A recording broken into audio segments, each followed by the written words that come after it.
Excuse me. What up? What's good, neighborhood?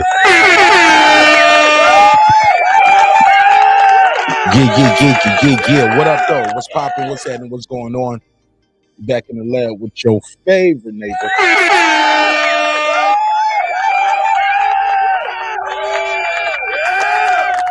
He is I am he. Another great episode of Breaking Beats. How y'all feel? What's the deal? Appreciate y'all giving me the opportunity to entertain y'all this evening. Hopefully you will be thoroughly entertained. And if not, oh well, I'll try again on the next one. All right, man. I got a good show planned for y'all. It is centered around an interview that Floyd Money Mayweather just did on The Pivot. Did y'all see the interview on The Pivot? Oh, man, it's a good one. It's a good one. It was a good one. I ain't going to say it's the best Floyd Mayweather interview because I have seen better ones. It was a lot of glazing on this one. It's a lot of glazing, but not bad, though. I rated about a 7. Out of 7. Floyd is entertaining, man. Floyd is definitely entertaining, man. Had me rolling at certain parts of this interview. And at certain parts of the interview, I was like, damn, man, y'all, no pushback ever? Well, I guess if you give Floyd too much pushback, pause, you might not get another interview. Floyd does take me as one of those guys that you give him a little too much pushback in the interview, be like, nigga, I ain't coming back. I ain't doing no interview with you no more. But I thought it was a very interesting interview, and I'm going to break it down, and we're going to chop it up about that as well on this one. But is he hating, though? That's the question of the night. You know I got the timestamps. You know I got the timestamps ready for you. So we're going to chop it up on that. Shout out to everybody who's here early. Appreciate you. Appreciate you. Opinions of Boxing with Alden Johnson. Says, salute to Mr. Nash in the chat. No salute to you, sir. Shout out to PGH Big Dog. That's Pittsburgh. That's my guy, Luther. Uncle Luke, what up? What's popping with you? Jerry the Terror Tasker. He said, burritos be out. That's what you... So, Jerry be having me rolling, pulling up whatever with his lunchbox. Telling me whatever's in his lunchbox tonight. Appreciate you, though. Let's talk about it, though, man. We're going to be here for a little bit, this one. This was... because the interview is about an hour now. I'm not going to break down every single part of the interview because some of it, I mean, we just don't need to hear about it. It's not that indicative to this conversation to hear Floyd talk about a new club that he owned or something like that. I don't care about that. I don't care about that. Nah. Do care about a couple other things he said, but I'm curious, do y'all agree? Is he still the face of boxing? Do we got to put a case on it? Never heard of it? You agree, disagree? We'll talk about all of that and more on this episode. It's going to be a short intro. I'm not going to run the long intro because I want to get right into the conversation. All right, so let's run the short intro. Let's get this damn thing started.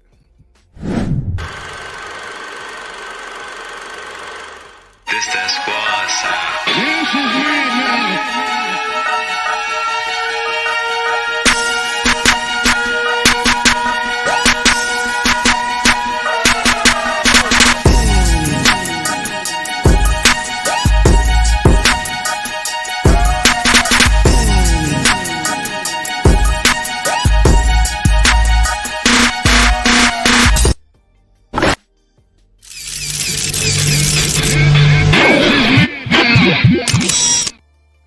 All right, let's just jump right into it. All right, so Floyd Money Mayweather, arguably one of the most polarizing sports figures of my generation, right?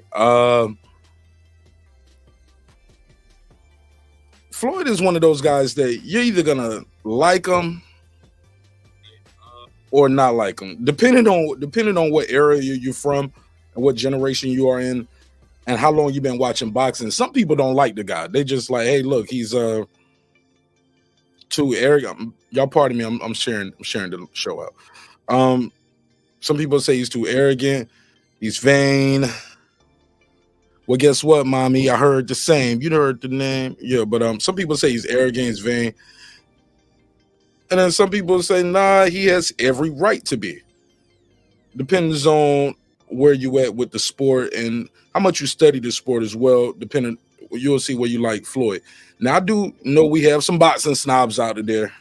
We do have some boxing snobs, and some of us boxing styles to be like, he rubs some of us the wrong way with things that he might say about the past legends, even though he'll come back and say, hey, no, I got love and respect for those legends, blah, blah, blah. They paved the way. Many people are still not feeling Floyd when it comes to what he says about Ali and things like that. When he says, Ali, yeah, I mean, put him in there with Leon Spinks. We put him in there with Spinks with only 7 fights. They wouldn't never let me fight somebody with 7 fights, and he lost. So Floyd has a love-hate relationship with his fan base. But curious about what you guys think. Let me make sure I got this plugged in so we can play the audio. I'm gonna jump right into it. So I'm curious about what you all think about it. Do you agree? Do you disagree? Is he off base? He talked about a lot in this interview. Brought up Big Meech a couple of times too. It seems like oh,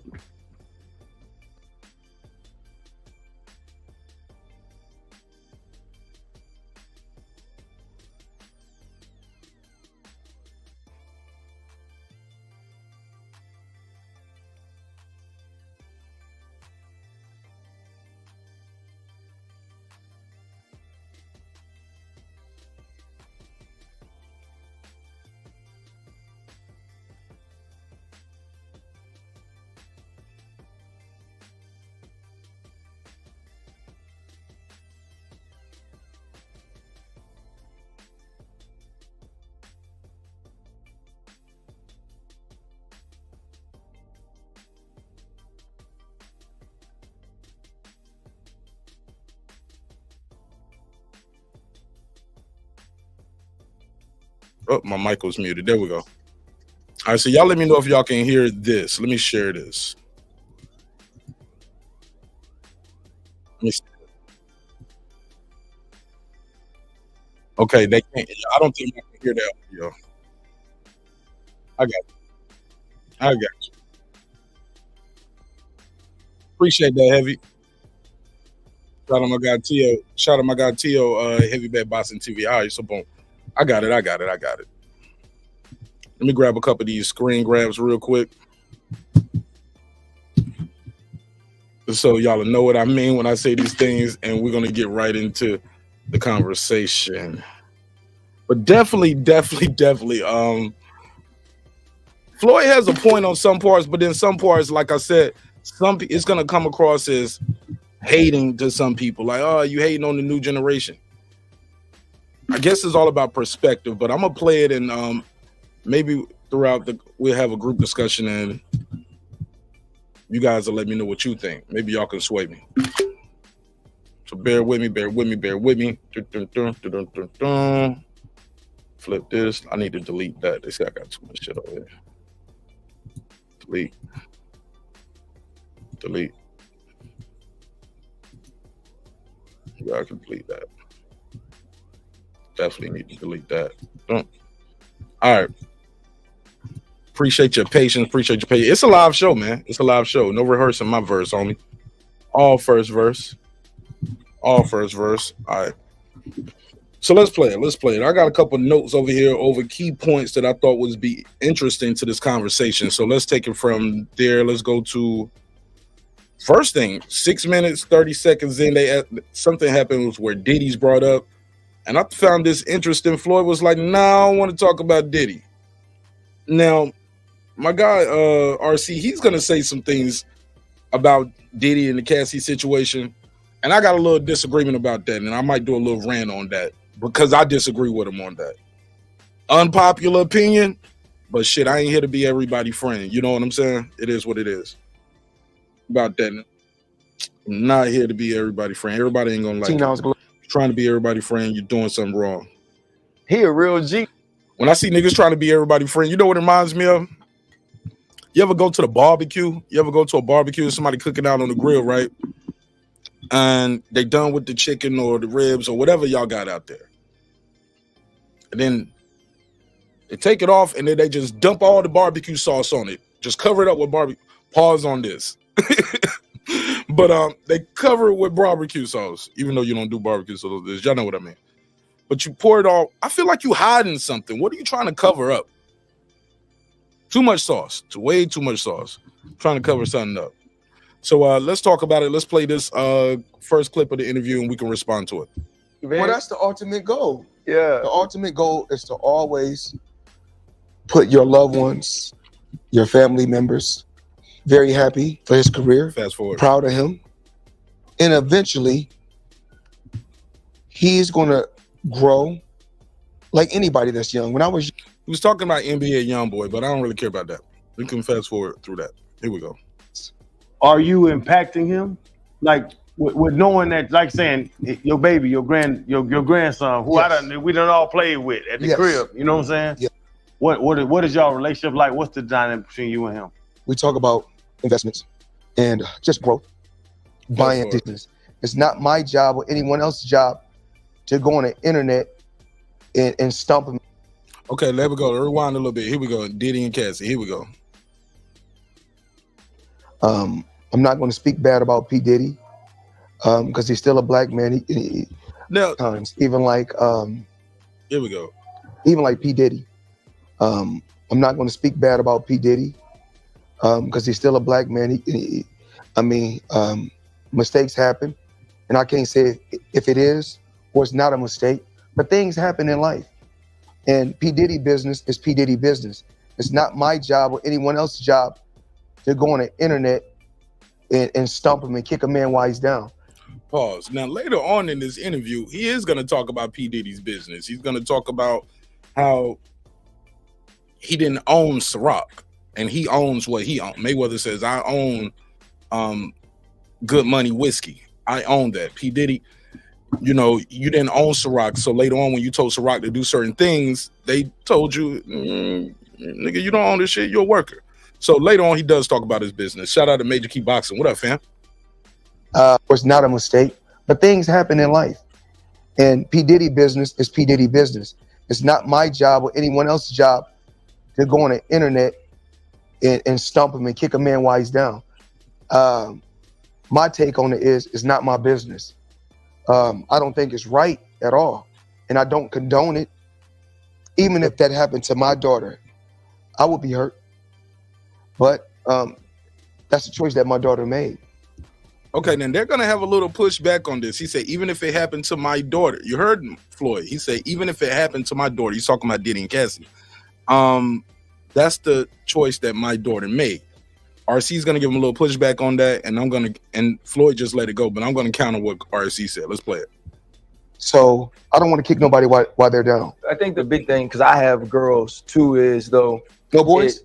I have a boy too. Okay. Is one, if your son is in that position or your son is accused of those things that Diddy was accused of, like, I'm going to believe in my son and what he says. Okay. I'm going to check him about that. Okay. I'm going to check him about whether or not these are things you've done. I'm also going to check him about putting himself in those positions. And on the other side that we have to be very careful of, especially when talking about women, is that. Stop right there. We didn't have to be careful when we talk about the boys. We got to be careful when we're talking about the women. I found that a little troubling, but let's go ahead.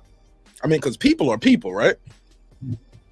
Put my glasses on like Skip Bayless told Shannon Sharp. Put your glasses back on. Put my glasses on so I can read these notes over and read these comments. Let's say this again. Those things are true, right? Mm-hmm. And some of the things are true. Yes. That wasn't a decision they made, right? That's something that was done to them. And I wasn't in those rooms, so I can't cast aspersions on Diddy. So you can't, if you weren't in those rooms, you can't say it was done to them. Do y'all see what I'm saying? Both things can't be true, RC. You can't say it was done to her. I wasn't in those rooms, but that was done to her. And say that he did it or he did do it or he's an evil man or he is. What I am saying is, if those things happen to those women, not only is it not right, it's also not their fault. Mm-hmm. We was like 1 month old last time. Pause. Okay, then pause right now. I got a little issue with that. And I'll explain. Let's just not act like some people, and I ain't gonna just say women, people will sleep their way to the top. Some people choose to be around these celebrities and use what they got to get where they trying to be. Like, let's just not act like that's not happening. Not just in Hollywood, the music industry, politics. We hear about it in politics too. I mean, we got somebody got a very high office in this country, and you go back, look at some of their shit, look like they were sleeping their way to the top too. You know what I'm throwing? Mm-hmm. But that's neither here nor there. The point I'm trying to make is, we can't just say, let me hear this again, that it happened to them. Some people are taking advantage of the situation, or some would call it using their situation to their opportunity or to their advantage. Right. That's something that was done to them. And because, I mean, and maybe because I'm a man and I'm raising a daughter and I'm married and I talk to my wife about stuff like this. I got a sister. We talked about this. I talked to my nieces about it. 10 years. I think Cassie was with Diddy for 10 years. You just let this go for 10 years. 10 years, man. Like, nobody, like, unless you're chained to a basement, let's just keep it a bug, man. Motherfuckers have plenty of time to speak out and say, hey, this is not right. This is happening. I don't like it. Let's just act like, let's just keep it a buck. When you're a man of means and resources and you got power and influence, motherfuckers will take shit that they normally wouldn't take.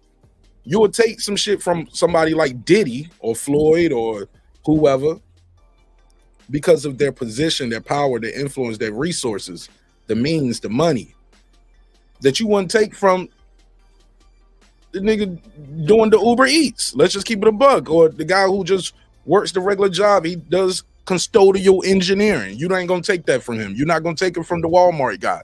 You're not gonna take it from the guy who's driving the UPS truck. But you'll take it from Diddy though. Pause. So I'm just not of that belief that, oh well, believe all women. No, women lie, man. Men lie too. We see it every day. So I just got to call cap on that. Got to call cap on that where if this happened, it happened to her. Man, some of these women are complicit and compliant and a part of it. And these niggas are too. Oh yeah, y'all hear the gay for pay shit. Anybody ever been locked up? Y'all know niggas that was in jail. They was gay while they was in jail. Same thing with the girls. Niggas be gay in jail. Then they want to be straight when they come home. Nah, nigga. Here's what it is. I call it straight down the middle, homie. Balls and strikes. Ain't no cap in my rap. I'm gonna keep it 100 with you on this. Right is right, wrong is wrong, but what's good for the goose is good for the gander. I wasn't in those rooms, so I can't cast aspersions on Diddy and say that he did it or he did do it or he's an evil man or he is. What I am saying is, if those things happen to those women, not only is it not right, it's also not their fault. Mm-hmm. We was like 1 month old last time we was in the set. You came on. Okay, so that's my take on that. Let me go to this next timestamp, 1454. This is Floyd talking about still being the face of boxing. I want to know if you agree or disagree. 14. You want to get on and jog with me? Because I didn't have to be to school. Let me fast forward. 14. Oh, no, but you know what? Let's rewind. Here we go. About right here. This is enough. It's going to lead into it. It's about 20 seconds before. Like your grandson, it's crazy to see that, man, that motherfucker be really punching. Like you were that guy that was training, but now, bro, that shit gone. You can't punch nobody in the face no more. No, but you know what? I'm happier now. You're happier now not fighting. I'm happier now without fighting because I'm able to spend so much time with my daughters and so much time pushing my sons to be great. You know, just a while back, you know, we go through problems in my life too. I told my boys, I need you guys to go out there, find your own place, and that nigga kick them boys out. Get your ass out my house. Find a way. Floyd said, I need you to find your own place, find your way. Floyd kicked them little niggas out like Jazz or Fresh Prince. Karan, cut the damn Xbox off, put my maid back in the garage, and find your job. Leonard, take them out with you for the day. You go out there and fish for yourself. Show me what you can do, and I'll help you. then that's what they're doing right now. But it can't be that easy. What? Stop it. I promise. Not fighting no more. Like, Bro, I'm not being funny or knocking any fighters. And this is really not hating. Here we go. He said it ain't hating. Y'all let me know in the chat. Do y'all think it's hating? Put an H for hating, put an F for facts. Let me know. Do y'all agree? Is he hating or is he speaking facts? Let's play it. I'm still, even if I don't want to be, they still talk about me every time. I'm not being funny or knocking any fighters. And this is really not hating. I'm still, even if I don't want to be, they still talk about me every time a fight comes on. So really, I'm really still the face of boxing. Even though you have certain individuals that want to throw shots and hate because that comes with the territory. Even you see all these fighters, they're doing a shoulder roll. You see, I mean, yeah. And not knocking the guys that paved the way. And I want to come on record and say I'm appreciative for guys like Sugar Ray Robinson and Muhammad Ali and Sugar Ray Leonard. So many guys that paved the way for me. But there's only one Floyd Mayweather. These fighters are not better than me. You look at the numbers, they say, oh, Canelo may end up beating more world champions than Floyd Mayweather. Boy, he should. With almost, 80 and 90 fights, he should. Damn. Yo. Yo, Floyd. Yo, Floyd wasn't the illest. Yo, I ain't even gonna lie. Lisa said she's sick of Floyd. She said, I'm so sick of Floyd.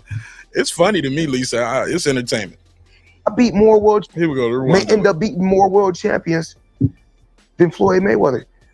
Boy, he should. With almost 80 and 90 fights, he should.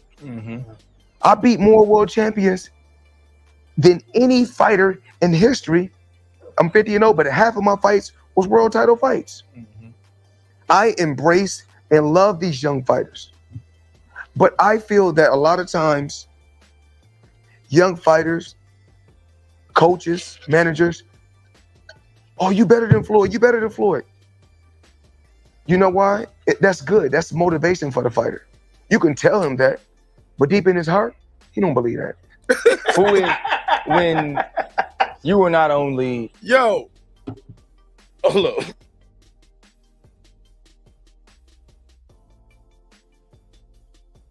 I'm sorry. Shit was funny to me. I got hungry. That was hilarious. My man said, coaches, managers, trainers, you can tell them you better than Floyd, but deep in his heart, he don't believe that shit. Times, oh my God. Young fighters, coaches, managers, oh, you better than Floyd. You better than Floyd. You know why? That's good. That's motivation for the fighter. You can tell him that, but deep in his heart, he don't believe that. When you were not only the greatest inside the ring, but you were just a box office hit because of who you were. Told him he the greatest. Is he the greatest in the ring? Okay. Rodney said Sugar Ray Robinson will beat your ass with one hand. Lisa Bell said Ali over Floyd any day. The question, y'all, is that a sign of the times? Is it the generation? Are we prisoners of the moment? So, well, not all of us, but are some of us prisoners of the moment? Because some of these guys didn't live in Ali era. They wasn't there. They didn't see it. They can only go by the videotapes and things like that, right? Or we're in Vegas. This is your town. We've now seen F1 in Vegas. We've seen the Super Bowl in Vegas. Clip said, Floyd kind of right. Canelo got more fights than Trump got cases. Jerry said, what up to Lisa? Lisa Bell just said, Rodney, a.k.a. Harrod, what's up, nephew? Clip said, you can tell him that. You can tell him that, but he don't believe it. But does he have a point? Because a lot of times we see guys out here trying to live the Floyd Mayweather lifestyle first time, before they even get a title fight. You know what I'm saying? Before they even get their first title shot, or even before they even win a title, let alone get a shot. And they out here with the big diamond Cubans and all that stuff and shit. For you know what, you're gonna see them doing security somewhere, struggling. Yes. Hey, look, stealing cars, putting hits out on motherfuckers. So we seen it. And we've seen mega Floyd Mayweather fights. What's the bigger event in Vegas? F1, Super Bowl, or Floyd Mayweather in his prime? I don't know no athlete in history. In history. Watch this. 90 minutes, 750 million. Mm.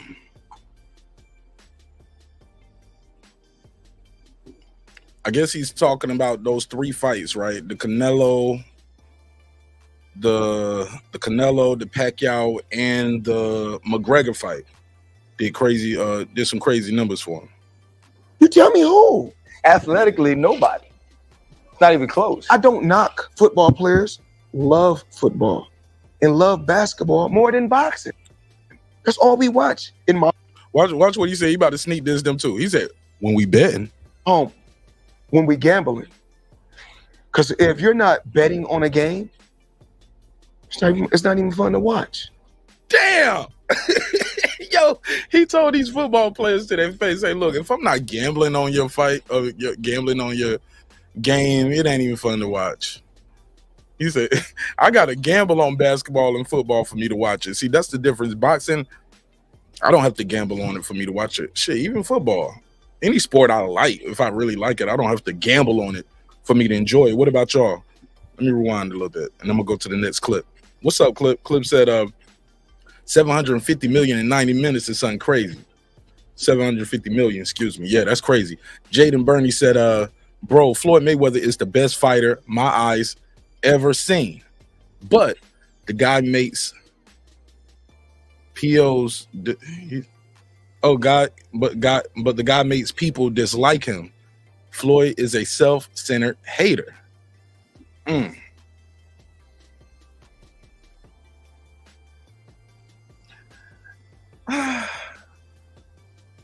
Okay, fair enough. That's your opinion. I'll say this: if he is a little vain and has an ego, he got it honest though, right?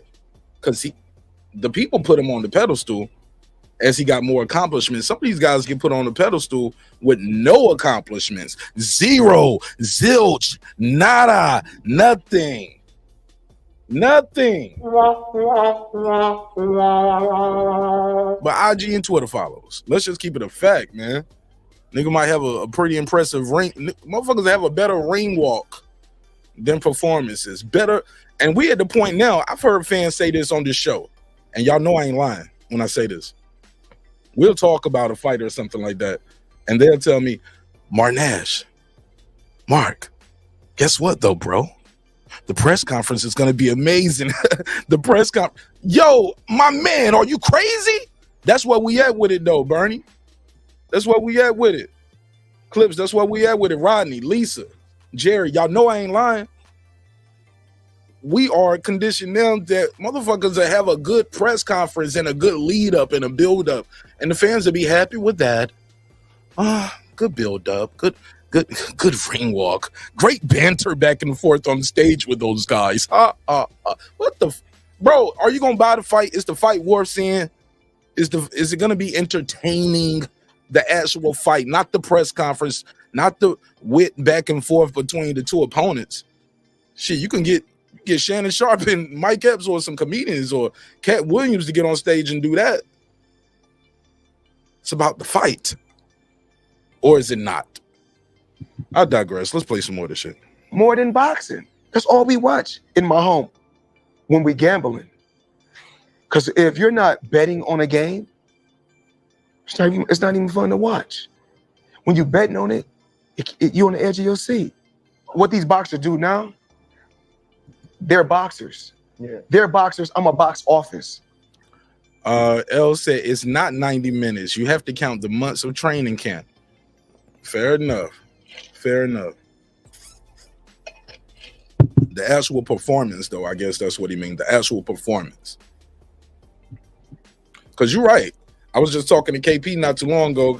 I guess his son runs track. I don't know if he what he does for us to. Does he do hurdles or something else too? But I know he runs though, and I don't know. He's not a distance runner, but I don't know the meters type thing. He's like, it's short though.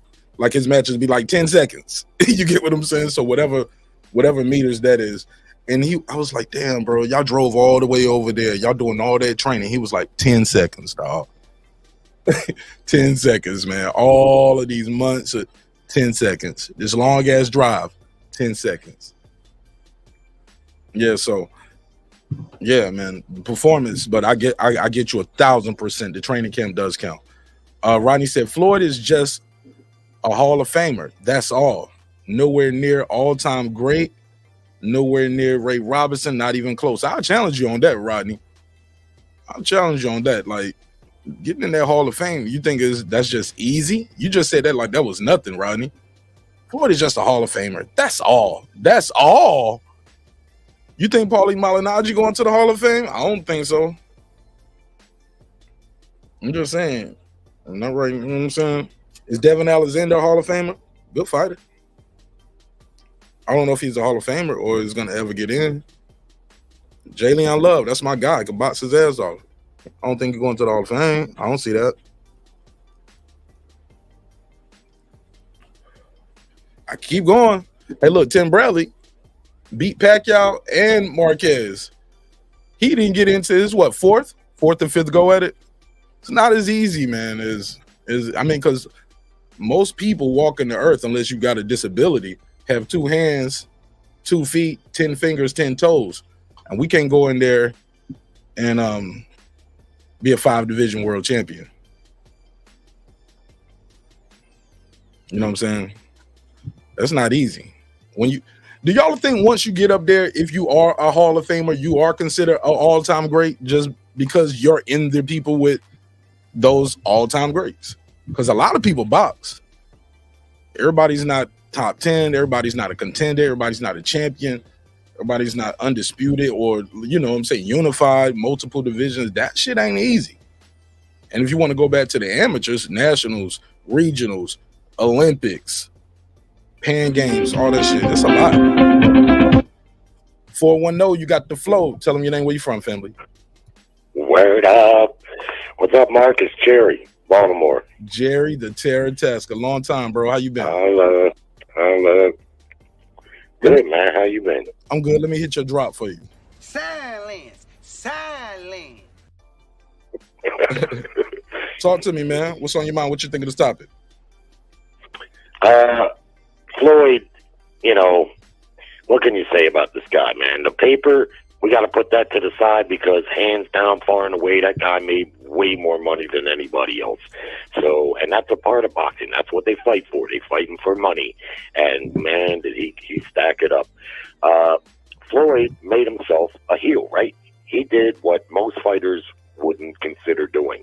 He made himself unlikable. In the early part of his career, when Bob Arum promoted him, he tried to promote him like Oscar. You know, Oscar was the golden boy, and Floyd was pretty boy. And Floyd would smile, and he would be real respectful and stuff like that. That didn't work for Floyd. It worked for Oscar, but it didn't work for Floyd. And he knew that. And so you got to give that motherfucker credit, man, because he was willing to make himself a heel, and that made him all that money. And he had a perfect storm type of scenario with Pacquiao in the offing where, you know, letting that fight build. I mean, he had a perfect kind of storm thing going there, and he was able to capitalize. And I tell you the truth, man, I've been up and down on Floyd his whole career, but the last couple of weeks I've watched some of his fights, and you know what, man, he's a great fighter. I mean, it just you know, he can be dislikable, of course, and he's got a big ego, but you can't find a fighter really. It's rare to find a fighter that's done what he's done that doesn't have a big ego or not self-centered. It just kind of comes. I mean, look at fucking Teofimo. This guy talks like he's some god in boxing, and every other fight out, he maybe loses. You know, so I've watched a bunch of Floyd's fights, you know, in the second half of his career as a welterweight over the last couple of weeks, and yeah, he wasn't the terror ass that he was at lightweight, because that was something super special, but he still was just smarter than those fighters, and he fought a lot of good fighters, and they just couldn't compete with him. Just could not compete with the guy. So what can you say? You know, he's a little unlikable, but, you know, I've heard Roberto Duran talk about himself and he says a lot of the same things about himself that Mayweather does. Vinny Pazienza, I mean, these guys, especially after they retire, that's all they got left a lot of times is their ego. So what it costs Mayweather is you got a fighter like Manny Pacquiao who has several losses. You got people comparing him as being equally as great as Mayweather, based not so much on ring accomplishments, but on likability, right? They like Manny better. You can like him better. That don't mean he's the better fighter. I mean, you can like the fact that he thanks God and he's a philanthropist. But shit, Floyd's a philanthropist too, and he thanks God. So, I mean, it is what it is. Personal preference. But I want to say this though, Jared. You made an interesting point. Ali said he was the greatest of all time. People had a problem with that when he said it. You know what I'm saying? Roy Jones said he was the greatest. You know what I'm saying? And the list goes. Mike Tyson. All of these guys that I'm naming, people, they're somebody's favorite fighter right now. Yeah, of course. And you know what, man? If you whip ass like those guys did, you can say that. Me, I don't make anyone the greatest. If you're great and your peers know that you're great, that's as good as it gets. Not even Ray Robinson, I wouldn't say. You know, that's a title that no one really gets to get.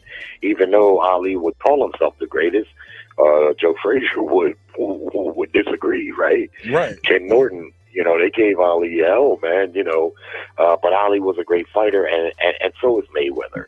Problem with Floyd, like I say, in my opinion anyway, is, yeah, people don't like him. So there's a tendency to maybe discredit him a little bit more than what you would, you know, generally speaking, say like a Manny Pacquiao. A lot of people liked Manny. He was the good guy, and Floyd was kind of the bad guy. And so it's a lot easier to like the good guy. Now, even though Floyd beat Manny, and Manny had several losses, you know, like I've heard Max Kellerman say he was the better, you know, the greater fighter. I've heard, you know, seen a lot online. People, they make that argument. And Manny was a great fighter, no question about it. But we're talking about ring accomplishments, both beating fighters and making the money. I mean, Mayweather's got a strong claim. Hold on. You said ring accomplishments, but then you said money. And making money, yeah. Yeah, I always conclude the money, man, because that's what they're fighting for. But that's money. Relative though, because the money they make, like guys get paid more now than they got paid back in the day. So that's not, you know, Sugar Ray Robinson. I'm never made this money that these guys. He ain't never gonna make he never made the money that a Tank or a Ryan would have made. You get what I'm saying? Even if you count for inflation, he wasn't the Floyd he wasn't getting that Mayweather type money like that. It was just unheard of. So I think that's relative. No, but relative to the time that he was fighting, he was getting really good money, and so was Ali, and so was all, you know, you name it, right on down the line. Oscar De La Hoya made a tremendous amount of money. So, you know, it's all relative, right? Bro, I just include the money because Oscar was in this time. But let me go back to that again. I want to clarify that Sugar Ray Robinson wasn't getting the equivalency to Mayweather's type money. That's just not true. Well, I didn't say he was. I said is you say relative to the. No, I said relative to. Okay, to the time that's what I'm telling you. Relative, yes, relative to his time, he was not getting Mayweather money of his time. That's not true. Well, nobody ever has. I mean, that's not the point I'm making. Okay, let me bring it down a notch. Then I brought it down to a high-paid fighter at that time. Okay. No, he wasn't making Mayweather money, even if you would say on a percentage basis. Of course not. Nobody has. But he was getting paid good money for, you know, if you compared him to the other fighters of his era. He was a big attraction. Fair enough. You know, for that time. That's all I'm saying. But yeah, I always include the money, man, because that's what they're fighting for. You know, the titles, I've seen Mayweather sitting in his house. He got a whole wall full of belts behind him. The guy said, "What are you on these belts?" He said, "Yeah, they're good for collecting dust." I gotta include the money, but the ring accomplishments are first. And as much as Floyd can be dislikable at times, And I don't know if anyone's ever had a better career than him. You know, retiring 50-0, all that money, and he fought everybody, man. That you know, people might say Margarito. That wasn't. You know, come on, man. He fought everybody he needed to fight, and the guys just couldn't compete with him. In the second half, after he fought Oscar, the stakes got real high, and he didn't take as many chances. That's the difference between Floyd at lightweight and Floyd at welterweight, is when he was in the proving grounds, he was a much more offensive fighter that would take chances, and he was a fucking maybe the best I've ever seen, because he wasn't going to outbox you. He was going to whip your ass, too. In the second half, when the stakes got high, yeah, he didn't take as many chances, but still, the fighters, they couldn't do much with him. They couldn't outthink him. Now, I watched him fight Cotto, and Cotto was a damn good fighter, a Hall of Famer, easy. And Cotto he couldn't do nothing with him. Manny Pacquiao, I mean, Floyd played it safe in that fight, in my estimation, and it was a little disappointing because it was such a hyped-up fight. But Manny, for all the ass that he whipped with all those wild angles and punching and flurries, he really couldn't do. And then, of course, you take Canelo, and he shut Canelo all the way down, just all the way down. It was a fight. Canelo didn't win one round of that fight, you know. So I don't know, you know. He's got an argument, you know. Comparing him to Ray Leonard and stuff like that, I mean, that's something that people do, and it's fun to do, I guess. But how can we really do that, you know? We wouldn't know, you know, who would win those fights. But in my opinion, he competes with anybody. For sure. All right. Yes, sir. All right. Well, you're more than welcome to call back anytime. I'm going to play my next clip of this interview, and you're more than welcome to call back anytime. What was you about to say? I'll let you go. No, I was going to say it's good talking to you, man. Man, it's good to be back, man. It's good to be back, man. All right. Good to have you back. My man. I'm going to jump back in the chat. All right, peace. All right, shout out to Jerry. Good call. All right. It's a conversation. I put a survey in the chat. I got a survey in the chat asking y'all, who is the face of boxing? Do you agree with Floyd? Some people saying yes, it's Floyd. Is it Canelo? Is it Tank? Somebody told me I should have put Jake Paul up there, but I'm like, come on, fam. Come on now. Not going to do that. Trying to have a serious box conversation. Some people got Crawford. Crawford is Canelo about neck and neck on this survey right here, but it's still early. All right, let's play this next part. We get to this point in the interview. They ask him about this Manny Pacquiao fight. Now, as I told y'all, if you go to many sportsbook sites, you will see that he is scheduled to face Manny Pacquiao on the 29th. Ain't that crazy? The 29th. They say he's going to be facing Manny Pacquiao. And I'm like, I've never heard of that. Never heard of it. Never heard of it. So I don't know how that's going to work. No announcement. But he goes into it and he says, hey, basically Manny Pacquiao cost them people some money because he wasn't supposed to say that. Let's play that part. Yeah. There's a difference. These fighters, they get in the bag when they go over the. Oh yeah, and he started talking about Saudi Arabia. Listen to what he said. Listen to what he's about to say about Saudi Arabia. Yeah, they get in the bag, but you know when I go, I'm gonna get okay. See, what these boxers do now? They're boxers. Yeah. They're boxers. I'm a box office. Yeah. There's a difference. These fighters, they get in the bag when they go over to Saudi Arabia. Yeah. I'm not gonna lie, they're getting great money, not good money, great money. So of course they want to see Floyd Mayweather in the exhibition. And you already know what the payday gonna be. So you talk about exhibition. It was some rumors or something. All right, let's get into it. Let's get into this Pacquiao. Floating around internet. Yes. About Manny Pacquiao. That's just rumors, or is that possible in the exhibition? When Manny Pacquiao spoke about that, he shouldn't have. Oh. Because it's a time and a place for everything. Mm-hmm. I'm not gonna say he's right, and I'm not gonna say he's wrong. You know, but it's so crazy. When he spoke about it, I could have easily came out and said, yeah, you spoke about it. I ain't have to say nothing. Mm-hmm. Just by you saying my name, they gave me a check for $4 million. Who did? I mean, you know, I don't like to throw certain individuals under the Yo, he said just because you said it out, you speaking out of turn, dog.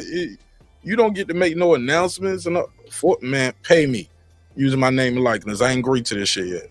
Of course, they want to see Floyd Mayweather in the exhibition, and you already know what the pay they're gonna be. So you talk about exhibition. There was some rumors or something floating around the internet. Yes, about Manny Pacquiao. That's just rumors, or is that possible in the exhibition? When Manny Pacquiao spoke about that, he shouldn't have. Oh, because it's a time and a place for everything. Mm-hmm. I'm not gonna say he's right, and I'm not gonna say he's wrong. You know, but it's so crazy when he spoke about it. I could have easily came out and said, "Yeah, you spoke about it. I ain't have to say nothing." Mm-hmm. Just by you saying my name, they gave me a check for $4 million. Who did? I mean, you know, I don't like to throw certain individuals under the bus because we don't do that. Why they gave you $4 million for saying your name? He said my name when he didn't supposed to. Remember, I said it's a time and a place for any and everything. Yeah. He said my name, and I said, you know, you in the wrong. Remember, I want you guys to go check out Manny Pacquiao. When he got upset a few times, when he said, "Oh, Floyd, you using my name, using my name." But remember, he got famous because they said this could be the guy that could possibly dethrone the king. Did it happen? Absolutely not. Mm-hmm. Was he easy? Absolutely. It wasn't easy. Okay, so 10 rounds to 2 ain't easy? It was. Damn, do y'all think Floyd beat Manny Pacquiao easy? He said it was easy. Floyd was on his toes in that shit, man. His pops even told him at one point, he said, man, you fighting scared. You know they favoring him. His dad kept imploring him like, bro, step to this dude. Push him back. Step to him. Let your hands go. Floyd wasn't letting his hands go. Shit, someone say he had his performance like Shakur Stevens had not too long ago. Put a case on it. But he got the victory. If he lost every other fight, man, he had to win that one. You can lose after this one if you want, but you gotta beat this dude. Y'all been talking about this shit for 5 years. But said it was easy. He talked about had to get paid 40. They had to pay him $4 million for that. Let's play some more of this. Well, it was a good fight. Like, yeah. 10 rounds to 2 is not easy. It was the first time I saw somebody catch you. No. Shane called me and all he did was make me mad. And you see what I do when I get mad? Can I ask you? Yeah. Yo, Floyd be talking some shit, yo. I ain't gonna lie. Love him or loathe him. You can love him or loathe him, man. This guy is entertainment to me. It's funny as hell. He said, you see what I do when I get mad? I tighten my game up. I do want to ask a question about that, though. When you become a fan of a fighter, you start to live and die with their fights. Yes. And I had never seen that happen to you. And what I always loved about you was how pure you were to the sport, to the profession. Yes. The defense, right? The check hooks, like everything you had, you know, pull back, like all of that. And when he hit you, I was like, I had never seen it. You look, and you could correct, you looked like you were almost embarrassed sitting on the stool, in the sense of like I truly, because I had just never seen it. Mm-hmm. What was the emotion in between that round? Because after that, you picked him apart and almost seemed like, why wasn't he doing this the whole fight? So let me kind of explain to everybody. Okay, Floyd is gonna explain why Shane caught him with that shot and why it looked the way it looked. But damn, man, I thought he was going to Shane that whole round at the beginning. I mean, the first round, even that second round up until that point when Shane caught him, even right after Shane caught him the second time, Floyd clinched, got himself together, and start closing, walking towards Shane, like smothering the shots. You know what I'm saying? Like, I'm not gonna let you have that mid-range. I'm gonna get inside on you till I get myself together. But I ain't gonna just back up and let you well away neither. Thought it was a brilliant display right there. He played possum. He was still hurt. But he was like, he knew not to stand at mid-range and knew not to just stay on the ropes and let Shane well away on his ass because he's going to get caught with something else.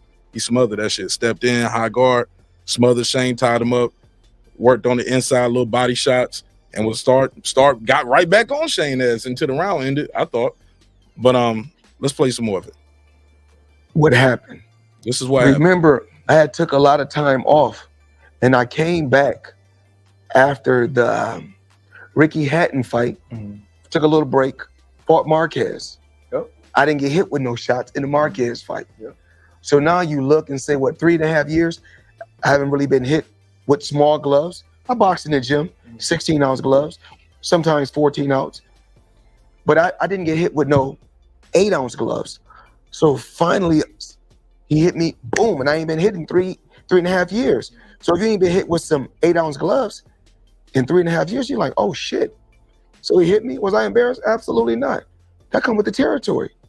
The same way you dish it out, you got to be able to take it. Right. I mean, you can't play in the mud and don't think you're not gonna get dirty. It was twice in the same round. Yes. Twice in the same round. Yes. And so the way you fought the rest of the fight, like you talked about being angry. When you walk into the arena, was it just a job for you then? Because you could see a definite change in the way you started fighting. Like it went from this is what I do for a living and I'm trying to make this money to where it got embarrassing for Sugar Shane Mosley.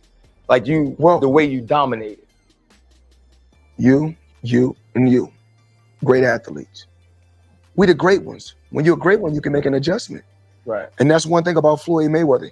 He can make adjustments. And that's what makes me different from any other fighter. Now we're gonna get back. Now we getting back to the lead topic again, because now it's gonna sound like some would say he could have chose better words of what he said, but shit, if he meant what he said and he said what he said, then damn it, he said it. But let's play, because Ron's gonna ask him about Terence Crawford and Tank, and this is what he responded with. Let's play it. I don't get rattled. Come with the territory.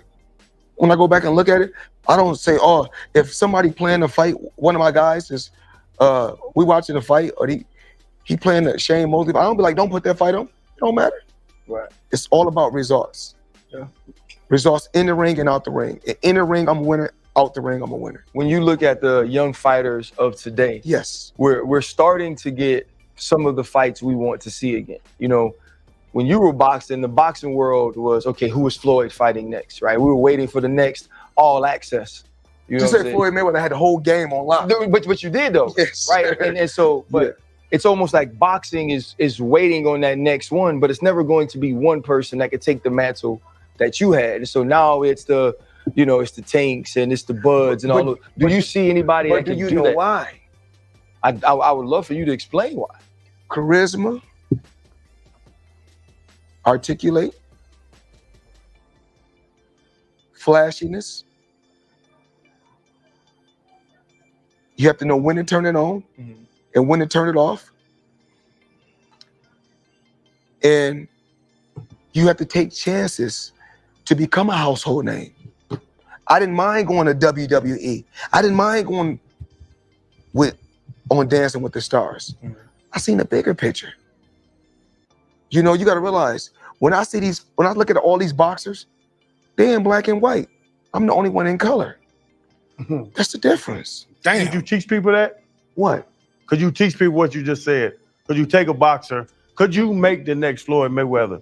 Because you revolutionized the shit. Like you were talking about Tyson, Muhammad Ali, all them. Could you teach somebody how to be Floyd? I don't like to talk bad about those guys because my thing is I embrace the young kids that's coming up. Mm-hmm. But the older champions, I embrace them and love them and talk good about them. But a lot of them hate me.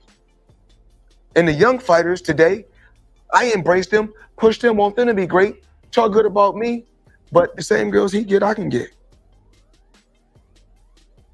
Hold on, say that again. He said, what? I'm real smart up here. So when you're young... He said, embrace them, talk good about me. Did he just say that? Was that an accident? Let me hear that again. And the young fighters today, I embrace them, push them, want them to be great, talk good about me, but the same girls he gets. I don't think he meant to say that. Did he meant to say talk good about them? He said talk good about me. Or is that what, or do you embrace them so they will talk good about you? Did he actually say what he really meant? So straight cut boxing. Let me go back a little bit and read a couple of these comments and I'm gonna go back into it. Floyd is a fraud. Nowhere the all-time. Call in, Rodney. The number on the screen. Get your bars off. I give you 2 minutes on the clock, uninterrupted. Foodie with the beauty. What up? Badass Blonde in the building.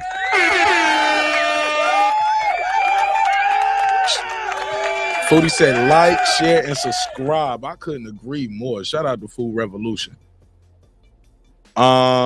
Straight Cut Boxing. He says, everyone can see why your subscriber base is low. Looks like you have a bunch of Floyd, Tank, and PBC fans.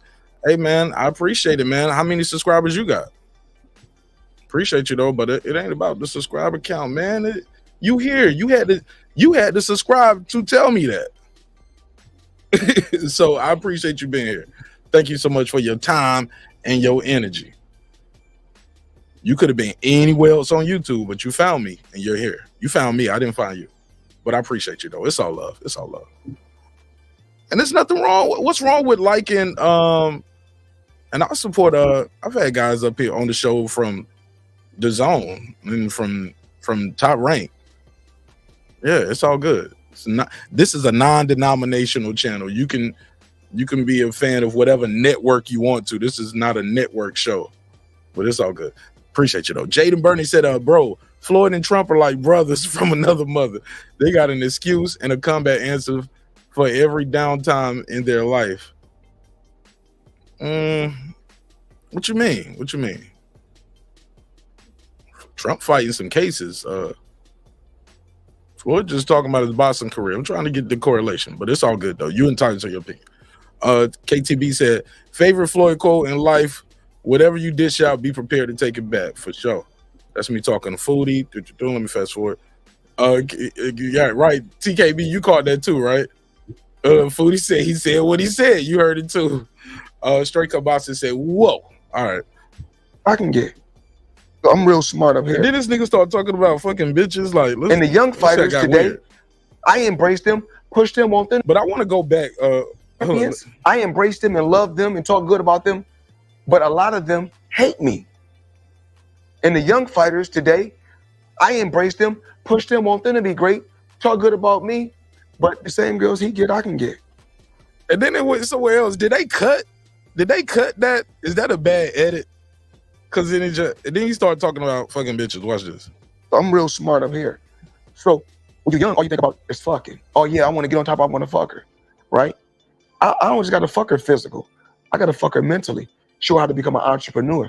So when she like, oh, they're like, yo, why these young girls like Floyd? You know, I'm a teacher. You know, if you one of my guys that run around with me and hang out with me, my job is to help you. Yeah, I'm with Floyd, getting a check. I get a check from Floyd, but I want to push you. Have your own business while you traveling the world with me, and we laughing, we kicking, and we joking. You got a company where you're making money also. So it's okay, yeah. He's just on a long tangent, like he does. Floyd will filibuster a conversation and then it comes back to him. But this time he came back to fucking bitches and he's like, yeah, I can get the same girls he get. So he's saying the young fighters don't like him because it sounds like he's saying I can fuck their bitch, respectfully. So if you ain't been hit with some 8-ounce glove. But I want to go back to what he said about the next face of boxing. Do you all agree with him? Is he right on this part? Now, granted, is he a little all over the place? Yes. But sometimes those be the best interviews when you just let them go. For living, and I'm trying to make this money to where it got embarrassing for Sugar Shane. Fast forward. I don't get rattled. Of today. Yes. We're okay, here we go. And I like it. Hey, look, because dude asked, the question was, can you make the next guy do what you doing, bro? Like, is it going to end with you? Can you guide the new generation? And then Floyd just went on to, man, the old fighters hate on me. The young fighters, I try to embrace them, talk good about me. And then, you know, I can fuck they bitch and, you know, and I can fuck her more than just get on top of her and fucking, like, I can build her up. It's like, yo, Floyd sound like a nigga that's like, yo, basically, I can trick off on your chick. And that's why these young fighters don't like me. Because I can get that girl, and instead of me just fucking her like you doing, she know I'm gonna put her on. I'm gonna get her that nail salon or that weave shop or whatever. I don't know. That's how I interpreted that. Y'all let me know if I'm tripping. That almost sounded verbatim. Shane Mosley. I don't be like, don't put that fight of today. Yes. We're starting to get some of the fights we want to see again. You know, when you were boxing, the boxing world was, okay, who is Floyd fighting next, right? We were waiting for the next All Access. You know, you said Floyd Mayweather had the whole game on lock. But you did though, yes. Right? And so, but it's almost like boxing is waiting on that next one, but it's never going to be one person that could take the mantle that you had. And so now it's the, you know, it's the Tanks and it's the Buds and all those. Do you see anybody that can do that? Do you know why? I would love for you to explain why. Charisma, articulate, flashiness. Okay. You have to know when to turn it on. Mm-hmm. Now, is he right when what he's saying? When to turn it on, when to turn it off, all of that. And when to turn it off. And you have to take chances to become a household name. Got to take those chances. Now, that's what I like what he said at the end. All that flashiness, charisma, I get all of that. You know, and he's right. You got to know how to articulate yourself. But also, the last thing should have been first. The last thing could have been the first. How big you say 10 commandments? Yeah. Number 5 could have been number 1 to me. Or whatever it was. Yeah. I didn't mind going to WWE. I didn't mind going. Wait. I ain't want him to say that though. Hold on. I thought when he said take chances, I thought he meant like facing a tough competition. That nigga said take chances. WWE, Dancing with the Stars. On Dancing with the Stars. Mm-hmm. I seen a bigger picture. You know, you got to realize when I see I'm willing to. Basically, you got to humble yourself. You got to step outside your comfort zone. Do some shit for fun. Have some fun. Put your name out there. Dancing with the Stars. WWE. Let's go play around over here for a little bit. Lisa said articulate. What you mean? Foodie said, yep. Oh, okay. Let me go back. I missed something. They was talking about that rich nigga shit. Foodie said always come back to the money for Floyd. Lisa was like, you rich, nigga. That's what you got money. That's why the girl's gonna go with you. Lisa and Foodie thinking the same thing. TKB said, of course he's right. He's right about that part, right? Like when I look, these fighters, these guys aren't the Alis. They're not Mike Tyson. They don't talk like Roy Jones. You get what I'm saying? I am the best. Straight out of Pensacola, Florida. Ain't nobody better than your boy. Pound for pound, I am number 1. Shout out to Roy Jones Jr. You get what I'm saying? Yeah, but now let me play advocate on this, right? Some would say, why the black fighters gotta always do that extra shit? You get what I'm saying? They always telling us to do that. Like Oscar De La Hoya sold without doing that. Manny Pacquiao sold without doing that. Why we can't support each other and be great without having to do the foolery? Just a question to pose to the chat. And you can call in and voice your opinion as well. 404-692-1766. 404-692-1766. All these boxers, they're in black and white. I'm the only one in color.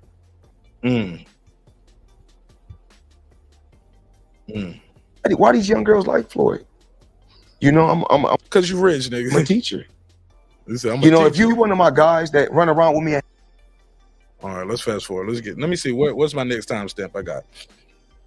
I thought this was funny. This is talks about his dad selling dope. I thought it was funny. Like this was just funny the way he described the dope. So it's too expensive. You know what? Now I can buy a place where I want to buy a place at. He talks about people always trying to move to LA and Vegas. Like, yo, basically bubble in a smaller market first. You know what I'm saying? Then once you get popping there, you can afford that place that you want in like LA and Vegas, etc. Let's fast forward. They fight. They fight good. I hustle great. It's the difference. Hold on. Get some up and going for yourself, and then you make enough money. You say, you know what? Now I can buy a place where I want to buy a place at because I was on my grind. I was on my hustle. They said, what's the difference between Floyd and other fighters? They fight. They fight good. I hustle great. That nigga said they fight good. I hustle great. Y'all think Floyd be taking shots? She's like, damn, Oscar come out with an album. I wouldn't know, Keenan. You got to tell me. I ain't checking for the De La Hoya reggaeton album, bro. Just the difference. I don't think you give yourself enough credit, though. What? Did you hear RC? He said, I don't think you give yourself enough credit. You don't think he gives himself enough credit? This is Floyd. His middle name is Money Mayweather, dog. Like, yes, he gives himself enough credit. What the hell is wrong with RC? Did y'all hear that? Let me make sure I heard that right. He said, what's the difference between Floyd and other fighters? They fight. They fight good. I hustle great. That's the difference. I don't think you give yourself enough credit, though. Like, you talked about all the things you did around boxing, right? The charisma, the personality, Yes. the way you communicated. Hey, look. At this point, I wanted to cut the interview off, but I was like, damn, it's a lot of ball glazing going on right here. How far are they going to go with it? But when RC said this, man, I was like,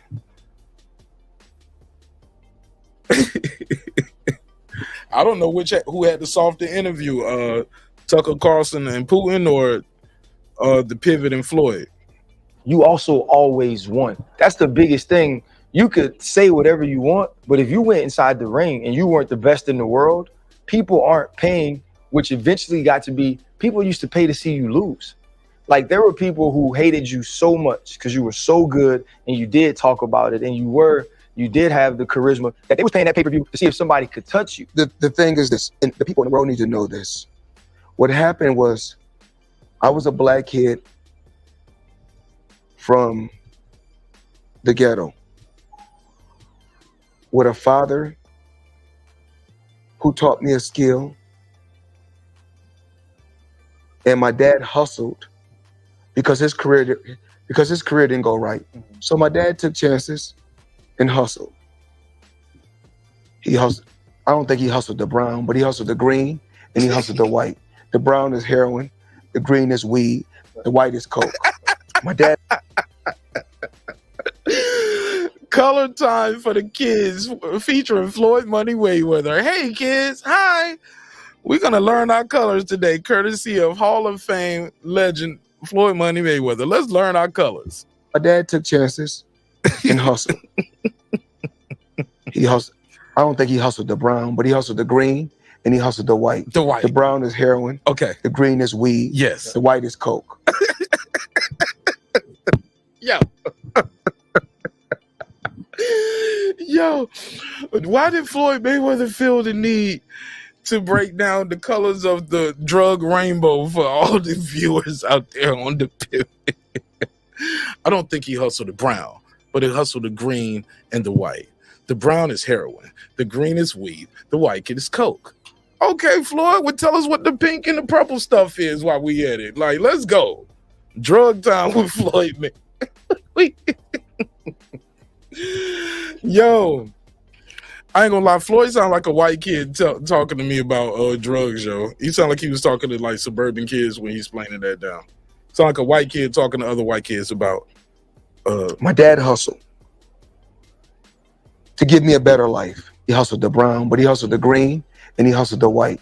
The brown is heroin. The green is weed. The white is coke. My dad hustled and hustled. He hustled. I don't think he hustled the brown, but he hustled the green and he hustled the white. The brown is heroin. The green is weed. The white is coke. My dad hustled. Last time, I'm sorry. He hustled. I don't think he hustled the brown, but he hustled the green and he hustled the white. The brown is heroin. The green is weed. The white is coke. My dad hustled. Drug time color stories with Floyd Money Mayweather, man. So that shit's the funniest shit ever to me, yo. Yo, my God, yo. Oh my God, I can't breathe. Yo, shit. One more time, fuck it. And hustled. He hustled. I don't think he hustled the brown, but he hustled the green. And he hustled the white. The brown is heroin. The green. He had to specify for niggas. He could have just left it alone. Like, yeah, he hustled. I don't think he hustled the brown, but he hustled the green and the white. and just kept going. He was like, let me let y'all know, just in case you didn't know. Floyd like, yo, I'm talking to these niggas from the NFL. They went to college. They don't know what I'm talking about. They ain't from these streets like me. Floyd said, yo, later on in the interview, Floyd was like, yeah, boxing didn't work for me. I would have been in the streets. Like this little 5'7" nigga. You wouldn't have been boxing in them streets. Definitely would have been a shooter. Aim probably would have been perfecto, though. Floyd would have definitely been a sniper on these streets, been a hitman. Oh my God, man. Hustle the green, the brown and white. Shout out to my brother, I am Cam Edwards. What up? Somebody say, you're not right. Man, I know I ain't right. I'm crazy as a motherfucker, man, but it's all good. Somebody said, trapping with Money Mayweather. The color edition. It's weed. The white is coke. My dad hustled.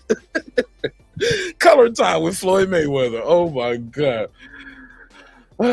Clip said, the brown is heroin. The green is weed. The white is coke. And my coke. And by coke, I mean cocaine. Perico. Yo, Money, what up? Money, you right on time. Hey, look, drug time with Floyd Mayweather. Check this out. Chances and hustle. He hustled. I don't think he hustled the brown, but he hustled the green and he hustled the white. The brown is heroin. The green is weed. The white is coke. My dad hustled. He said, oh my God, man. All right, let's keep it going, man. All right, that's enough. My dad hustled.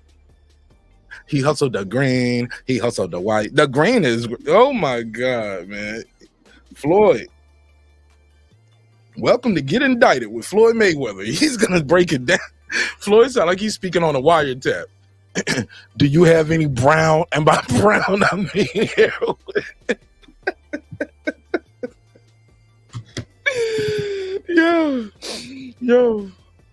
Yo, Floyd, nigga coming in. Yo, that nigga be holding, hold on, we came up real quick so y'all can see me. Hold on, nigga be holding the microphone like this. What y'all niggas got going on in the trap tonight? Anybody got any brown? Y'all ain't got no white, and by white, I mean coke. Any green? Any weed by green? I mean, so no brown heroin. No. Yo, niggas gonna be looking at this nigga like this. Good. This your man? I know he say he a boxer and all, but this nigga gonna have to dodge this bullet, nigga. Any green? By green, I mean weed. Don't listen to Floyd Mayweather and go to y'all next drug deal naming them by the colors, bro. Don't do that shit.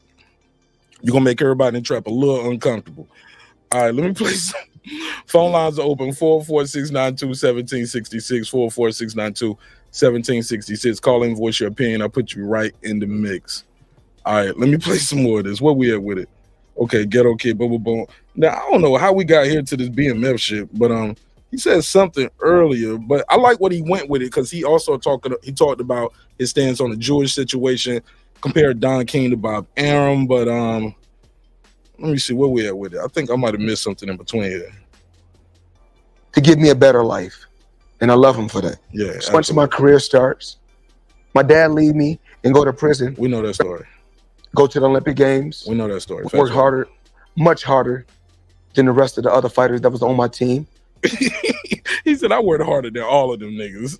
not being able to be who I really want to be. I want to be flashy. I want to be flamboyant. Hold on, rewind. So, with my dad going to prison, got BMF story. Oh, love Big to be who I really want to. Because he brings the beat. This was the first time he brought it up. Okay, so he brought Big Meech up in BMF randomly right here. Let's play that. I want to be flashy. I want to be flamboyant. I want to be proud to say I come from nothing, and look what I got. I don't want to brag. I don't want to be like BMF. Oh shit. I don't want to brag about getting illegal money and glorify getting illegal money, even though I love the BMF story, love Big Meech, love Big T, but that's not me. What I'm proud about is coming from nothing to something and earning it the hard way, from the bottom. I didn't want to be no blue collar worker. I wanted to kick ass, travel the world, make money, love my family, and invest. Talk to me. Like, Hey, look, then he cue the nigga. Okay, I'm done talking. Ask me some more questions. Floyd just holding court. All right, so let me fast forward. So, like, I think it was about 33 minutes. So let me fast forward. I think I got only, how many more timestamps? I only got one more after this one. Yeah. I told y'all this was going to be a little longer. That motherfucker to go to. Far as in trainers, yeah. even though He talked about his dad. He's like, I'm the GOAT, but my dad's the GOAT in trainers. it's really not the same, but if I had to do it all over again, it has to be the same way. Because if it wasn't then, I wouldn't be cool with y'all. I wouldn't be fighting. Because if we done it a different way. 330, you got the flow. Talk to me.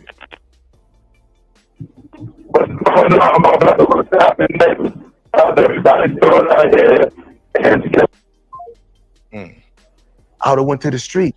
See if I can get him back. That was bad. That was real. It was real distorted. Let me see if I can get him back on. Hello, can you hear me? Nah, it's super staticky. I don't know what line you're on. You on a Bluetooth or something? Oh, yeah. Oh, that's bad. And that's the route that I didn't want to go. Try to call back. Well, take the Bluetooth off or switch that Bluetooth. It's really bad. She said, what? Yeah, that was bad, right? Biden and Trump. Oh, they talking to each other. I wouldn't be cool with y'all. I wouldn't be fighting. Because if we done it a different way, I would have went to the streets. And that's the route that I didn't want to go. I would have went to the streets. The nigga said, I would have been BMF. Okay. I don't have to glorify, oh man, look what I got. I don't want to con nobody out of shit. I don't want to hustle nobody out of shit. Because I'm going to do my own hustling. I'm a go-getter. I'm a winner. And I'm going to always find a way to come out on top. No matter what position you put me in. Just like my career. My career went like it was because I rolled the dice and went and wrote a check for $750,000. Said, here, let me become my own boss. Once I became my own boss, we hate you. I don't own the media. You said once he became his own boss, everybody hated him. All I do is kick ass and say, line them up. Put the next one in front of me. So you talking about the media and the all right, then we're gonna get to now. Here we're gonna get into the Jewish stuff, Don King, Bob Arum. And again, it sounds like it's another BMF shot, but y'all be the judge. RC mentioned hate. Yes. Shannon mentioned the path. There's a rumor that as you were getting closer to being 50-0, that there would be billboards on the way to the fight, and people would climb up there and mark out the O and put 1 million you were gonna lose. Like, what did that do for your mindset before you Weak ass question. got ready to fight? Were those reminders, motivation? That's motivation. But it wasn't the media hating. Fast it was forward. probably just some individuals. But everybody wanted to see you lose. It seemed like your people want to see you do good. They only want to see you go so far. Floyd right about that. What hurts the worst really is that our people glorify illegal shit and hate the legal shit. That's a fact. Did y'all peep that? Because he was talking about, only reason I say it sounds like he was still talking about Big Meech because he brought it up earlier. Like it was like a prerequisite. So even if he don't say it no more, we got the prerequisites already. Anybody went to college understand that? No. It's something that you do in the literature right there. I say it once and I don't have to say it no more. You already know what I'm talking about. It's a term for that. Forgot. Damn. I will come and do your show every year. I mean, you guys both rocking with Kelly Swanson, so that makes sense. Let me fast forward 33. Boom, boom, boom. Let's fast forward to this last For one. free, don't want. It's still different from Don King. Here we go. Do interviews. Right. But to do something with my people, y'all couldn't pay me no money. I come here for free. That's how I am. Yeah. It's still different from Don King. They hated Don King. But Don King was no different from Bob Arum. He was just a black promoter. He's a Jewish promoter. I think that's something we say a lot of times on this show too. Like, yo, y'all get mad at homie. Y'all get mad at Floyd for certain things he do. but they didn't get mad at Oscar for it, or you get mad at Don King for certain things. But a lot of times you learn the business from your contemporaries, like Bob Arum, who've been around a lot longer than you. And it's the truth. I'm gonna ride or die with my people first. But do I fuck with the Jewish community? Absolutely.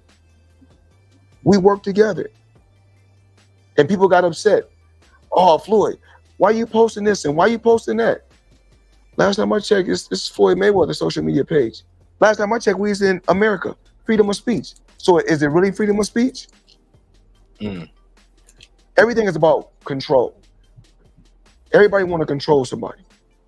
Me, I'm not going to be controlled, and I don't want to control nobody. I just want to do me and live my life. You mentioned loss, and you say real men cry when we were talking about the Olympics. Okay. And then I think I got one more clip. Yeah, that was still part of the first clip. So it's right here at the end, 45-54. I think that's it. They're gonna talk to him about losing somebody in his team, his personal assistants. It's a pretty sad moment. He actually cries, and a couple people look like they was fake crying. I ain't gonna lie. Ryan and Channing Crowder looked like they was fake crying a little bit, but that's neither here nor there. But Floyd definitely had some tears running. That was my big brother when I played, and he ended up dying. And it's like, I need fast forward.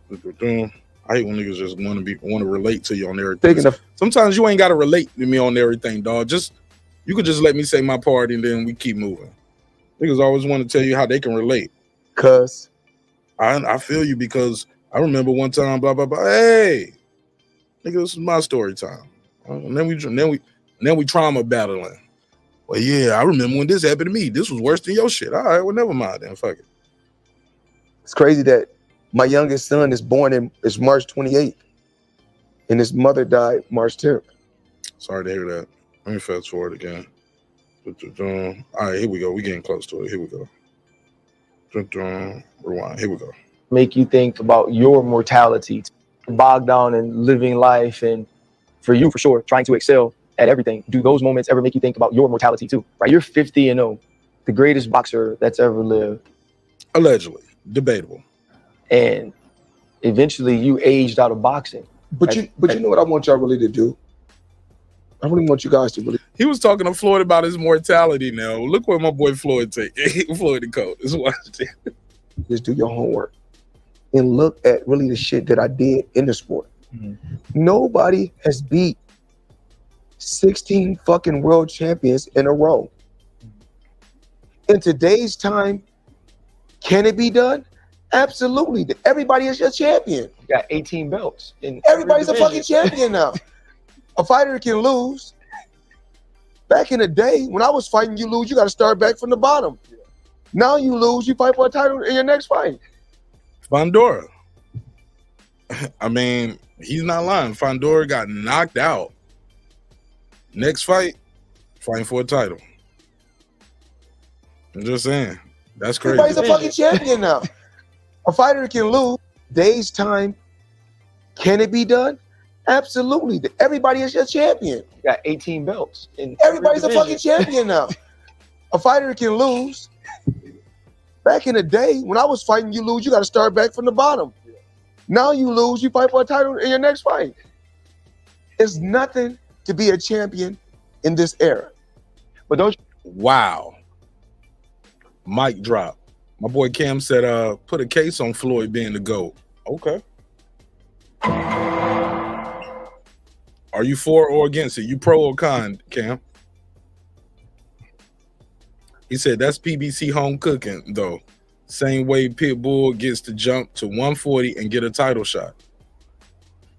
But it's not just PBC, man. Like, because that's not just PBC. Because if Ngannou, that Ngannou fight with Joshua, they said, first of all, how did he even get a Tyson Fury fight, title or not? He got to fight Tyson Fury.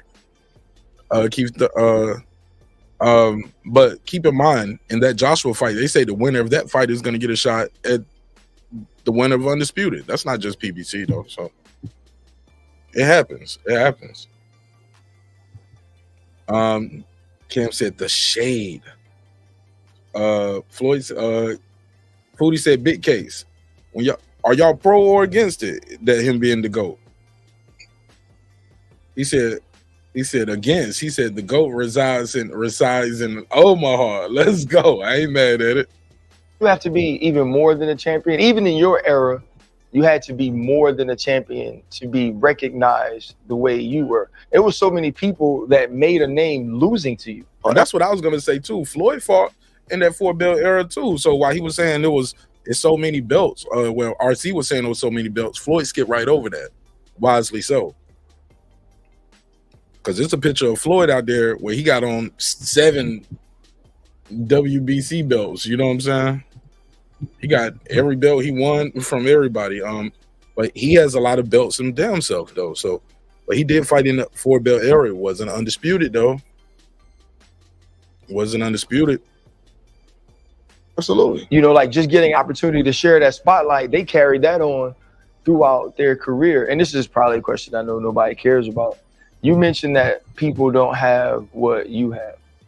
I thought what you also were able to do was pick the right fights in the sense of fighting somebody like Conor. Yeah. Like I watched the strategic way you allowed him to market the fight and the role you played in that. Look how big he got since me. I was about to look. If you look at these fighters, right? Look how big these fighters got after facing me. What did you see in him though that you thought made him the right partner to do that sort of crossover fight? For me, it's chess. This was funny. Watch this. I'm all the pieces on the board, and all the fighter is he's one pawn on the board. I'm all the pieces on the board, so I control everything on the board. Remember, I control the popcorn, I control the soda, I control the liquor, I control the seats, I control what goes on the mat, I control the pay-per-view. Referee and judges. Why he should have just said I control the referee and the judges. You might as well say that too, right? Yeah. When you competing against Floyd Mayweather, all you got to do is put your stuff on and show up. He might as well said I control the referee and the judges too, right? That was kind of bold. She said, "Why it look like he had on the Gucci Kid shirt?"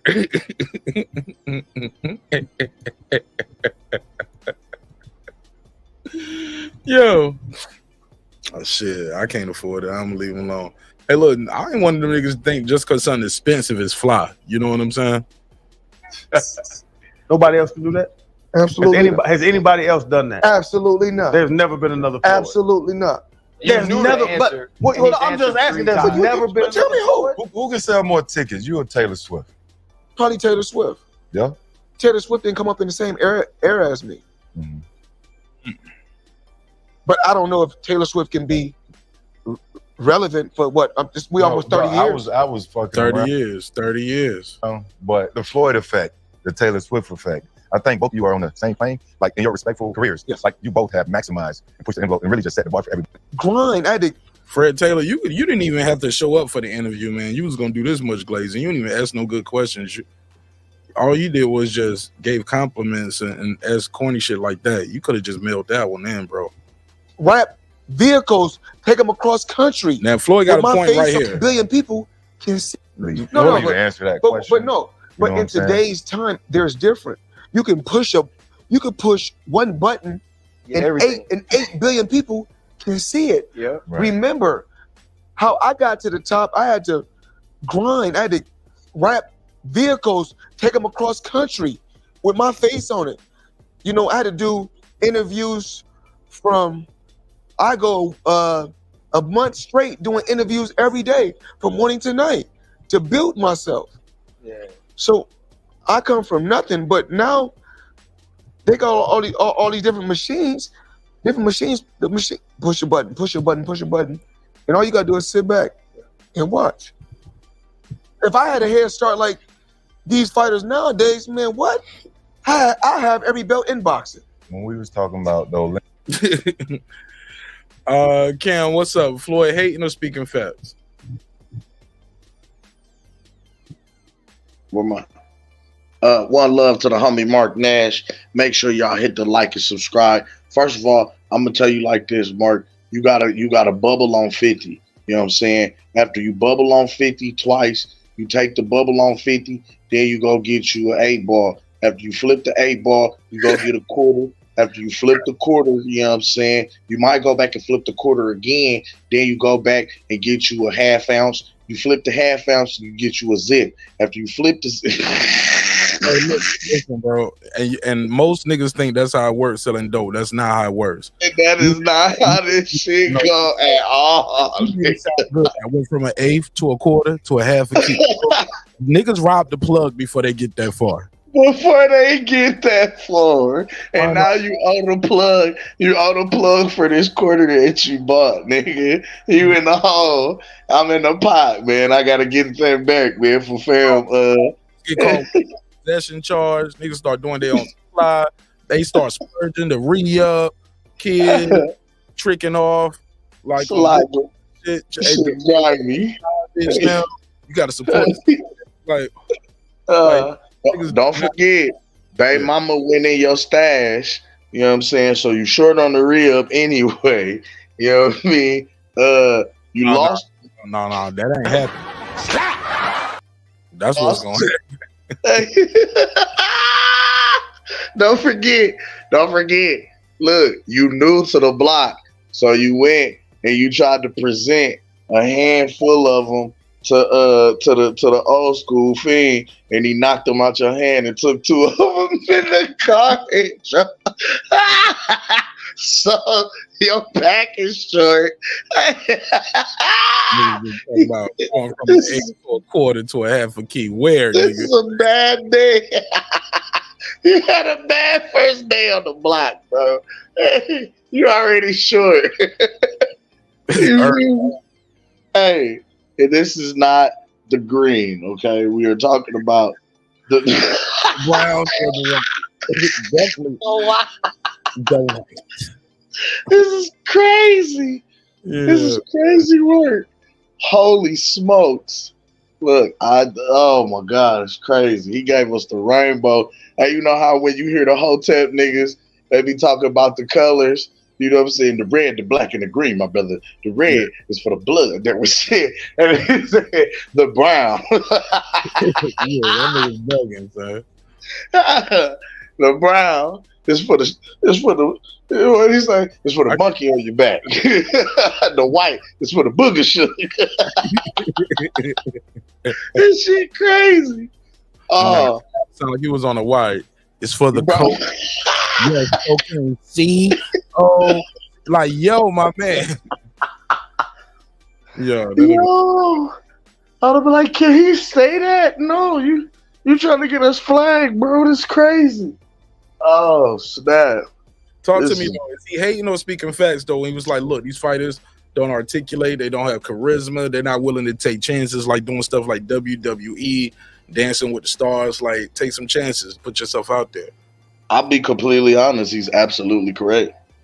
He's not lying at all. The one thing that I can always say about even some of the fighters and champions of old, they were always like in the face of the people. You know what I'm saying? They were always out doing something, whether it was standing for a cause socially, you know what I'm saying? So them having a cause and standing, you know, for social injustice, you'll mess around and look up and see them over there in said country. You know what I mean? No security, nothing, just walking amongst the people. You'll see some of these same individuals that might have a social stance. You know, they stand in front line at some of the seminars and rallies while some of these famous individuals are speaking on you know, civil rights, racial injustices, etc. You know what I mean? You had guys that was, like you said, Floyd did WWE, Tyson did WWE.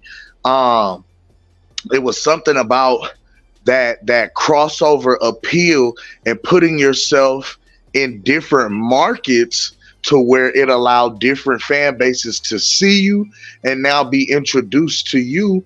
They'll start to even come over, you know what I mean, and see what you do on your end type deal. You feel what I'm saying? You know, kind of based on your performance, etc. You know what I mean? Your likability, right? But it created buzz for whatever he had upcoming. You know what I mean? And he's bringing in the casual fan. The casual fan buys tickets. The casual fan, you know what I mean, shows up to a tourist attraction city, and they the ones who buy the hotel rooms. You know what I'm saying? They fill up the seats in the arena. They buy merchandise because they familiarize themselves with this individual's face or their brand. They might have familiarized themselves from somewhere else, but that drew them in. You know what I mean? And I agree that the fighters today should definitely utilize the platforms that they have now to present themselves more. But it's just a matter of, I don't think everybody has that same charisma. Now, mind you, granted, niggas do got spell check, right? But everybody is not able to convey a concise thought. Not everybody might be as witty with their words. You know what I'm saying? So that's where it's like, you got to get kind of strategic with your brand and your business. You might have to employ some people who know what they're doing so they can get you out there. You might have to, you know what I mean? You know, different shit like that. So I agree with them in that respect. But, you know, I got to put a case on myself for hometown bias, because, you know, the GOAT resides in Omaha, Nebraska. It's always going to be that hometown or nothing. You feel me? Okay. Yeah, I thought you made some good points there. Yeah, and he said basically these fighters have it easy nowadays because they have social media. He said you can push a button and send it to 8 billion people. He said I had to get my vehicle wrapped. I had to do interviews for a whole month leading up to my fight. You want to speak on that? I agree again. Like now, as opposed to even having to do an interview with new media outlets, with old media outlets, just you having a following with a mass effect or a mass influence, a mass appeal, you know what I mean? You having a massive following behind your name, you can literally pick up your devices, click a button, and be live right there speaking to those same individuals who follow. Even do it, bro. And don't even do it. You know what I'm saying? Like that on a reg is the Charlos when they get drunk. Them niggas get drunk, they go live. Like Terence Crawford did that live, got crucified for it. I'm like, yo, don't y'all want somebody to tell y'all what happened? What's going on behind the scenes? Like, hey, yo, we about to slide off in here with this meeting. I'm gonna holler at y'all. Well, you know, on the flip side. Peep this though. So but Next Generation Combat Sports TV, this is my guy Keenan. He said, I mean, the closest person to doing that stuff is Ryan, by having a big social media presence and doing collabs with other influencers, and he gets shit for it. But let me counter on that. Shout out to Kurt Counterpunch Boxing, man. I ain't mean to steal your shit. My bad, bro. Let me react to that. It's not that he gets shit on for doing it.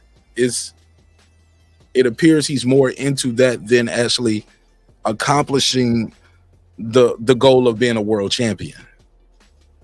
You get what I'm saying? With Ryan, like Ryan does a lot of that other stuff, but all his peers at this point are multiple division world champions. You know what I'm saying? Devin, Shakur, Teofimo, like he was Tank. You know what I'm saying? Whether you say it's a secondary title, not a super champ, y'all call him a Reggie belt, whatever you want to have it. On the record books, he's still a world champion. Ryan is not. You get what I'm saying? And I think that's why Ryan gets some of the backlash that you mentioned, Keena. Like, if Ryan was winning, it would be no problem at all. It would be no issue. And you're absolutely right. Because he's won every fight except the Tank Davis fight.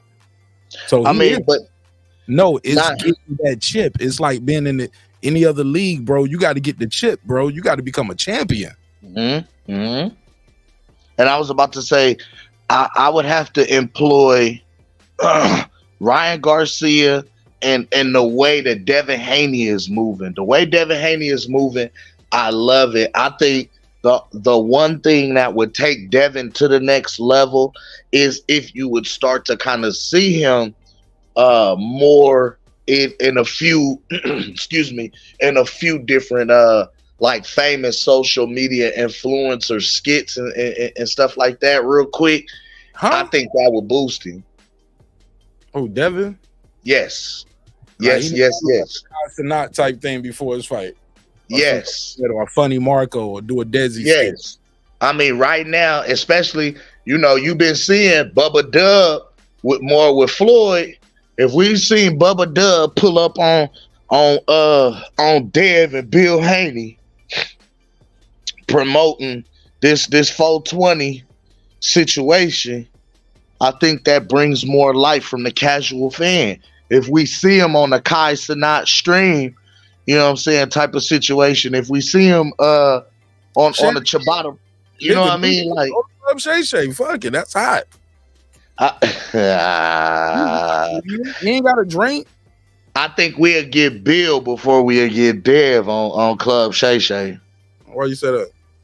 No, I'm just saying. I think honestly, I think it would be a hot interview, not to the effect of a Cat Williams, right? But for the boxing enthusiasts, exposure, man, it's exposure. Get it? Yeah, I think that would be big, but. I say, Dev. I don't think Dev would do that more than I could see Bill doing it. And the reason why I say that too, because you got to get with the hot hand, man. Like, you can't do the same markets and expect a different result. Doing $1 million worth of game, Sway and the Breakfast Club. That's usually their New York. The New York run is usually Sway in the morning, Hot 97, Breakfast Club, shit like that. Send all the black fighters to the same place. I mean, Canelo even hit Breakfast Club too, though. Right. But, so it's. But my point is, no, use this digital market space too, because it's booming for certain platforms, right? And you got to get with the hot hand. Why not? Why not? You know what I'm saying? Absolutely. I think that increases your visibility. Yeah. Like, especially like, I don't know, man. I don't know. Who am I? No, you're right. Because I mean, a person told me a long time ago, all publicity is good publicity because at least they're talking about you. At least you're relevant. You're in people's faces. So the more you in these people's faces, Diddy would agree with that right now.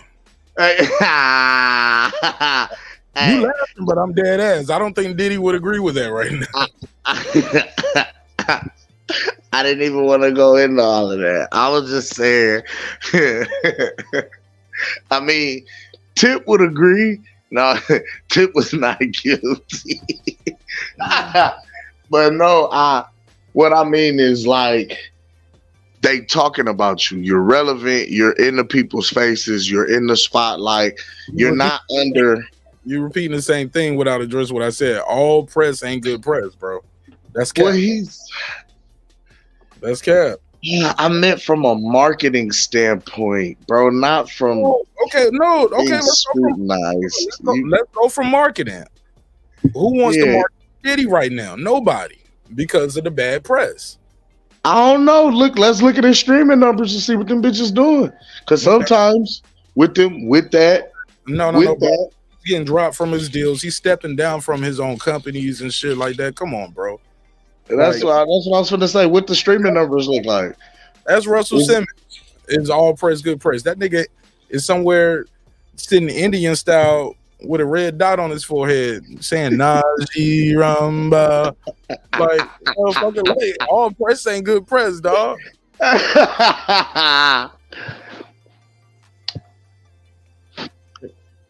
Right, take that got a different meaning now, don't That's crazy. That is salacious work. Keefy D. That's Keefy D. All press, good press. Nigga, you are on trial for murdering Tupac. You're dead. No, that's good press for the niggas who got a Keefy D interview where they can do a Vlad interview and repost the video that they did 3 years ago. Type shit. Yeah, Cam, all press ain't good press. Hey, when Errol you Spence would love for us to not talk about his ass for a month or two.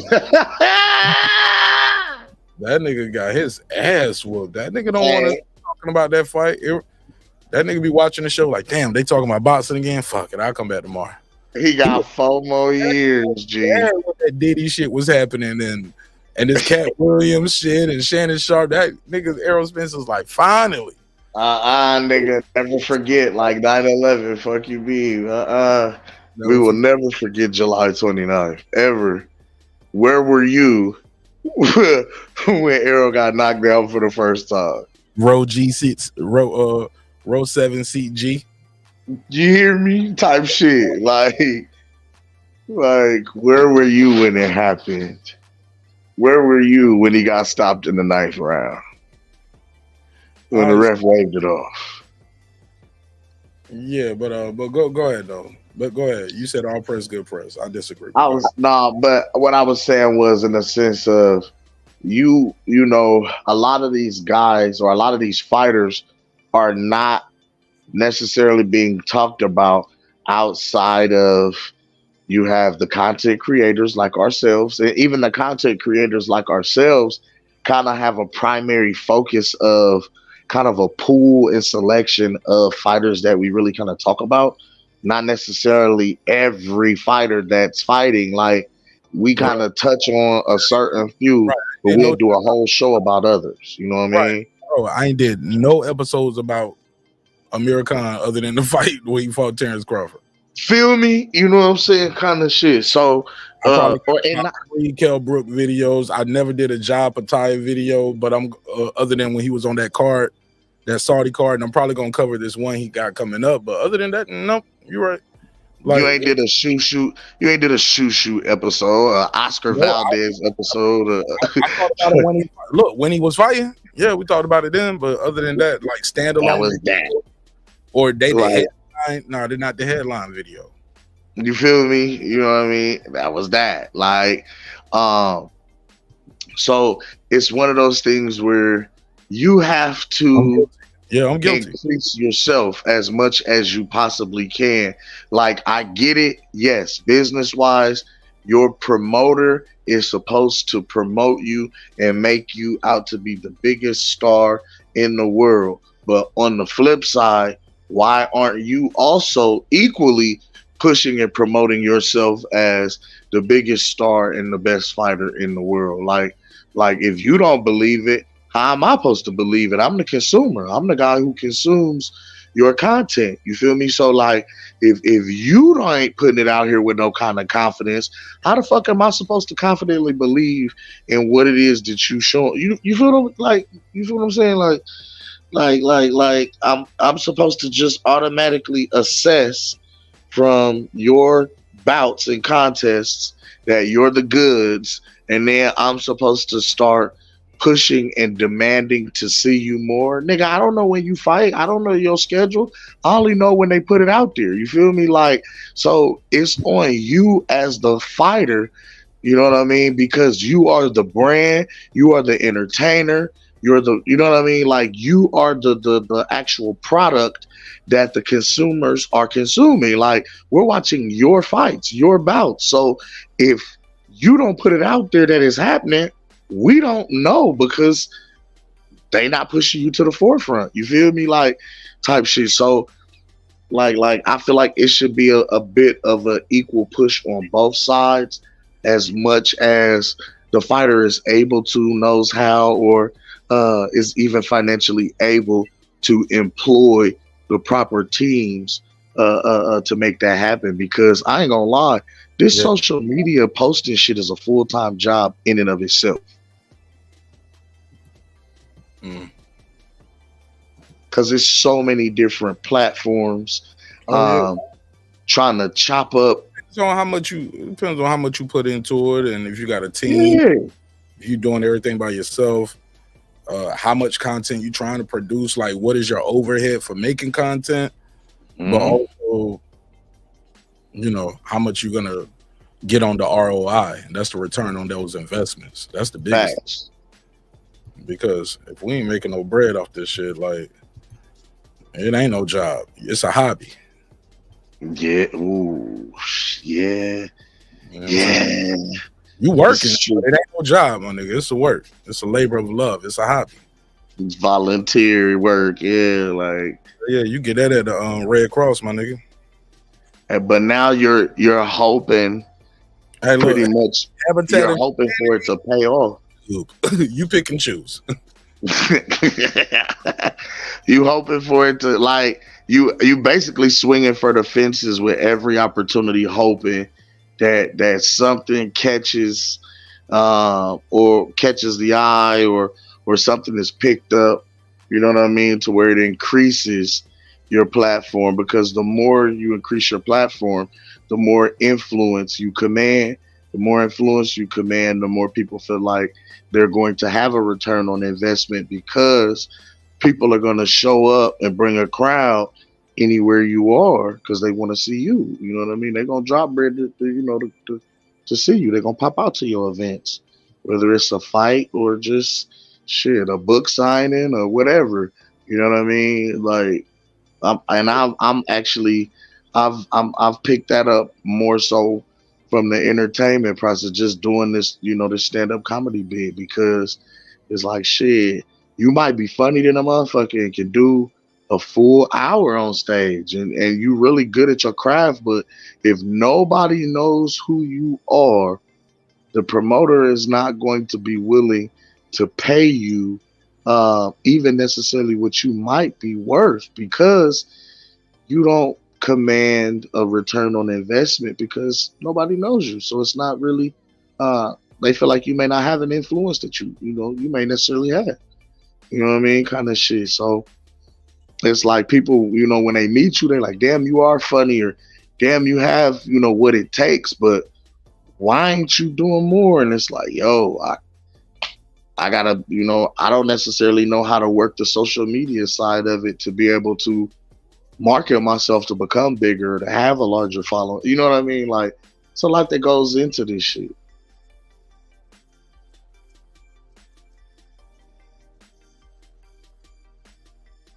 Yeah.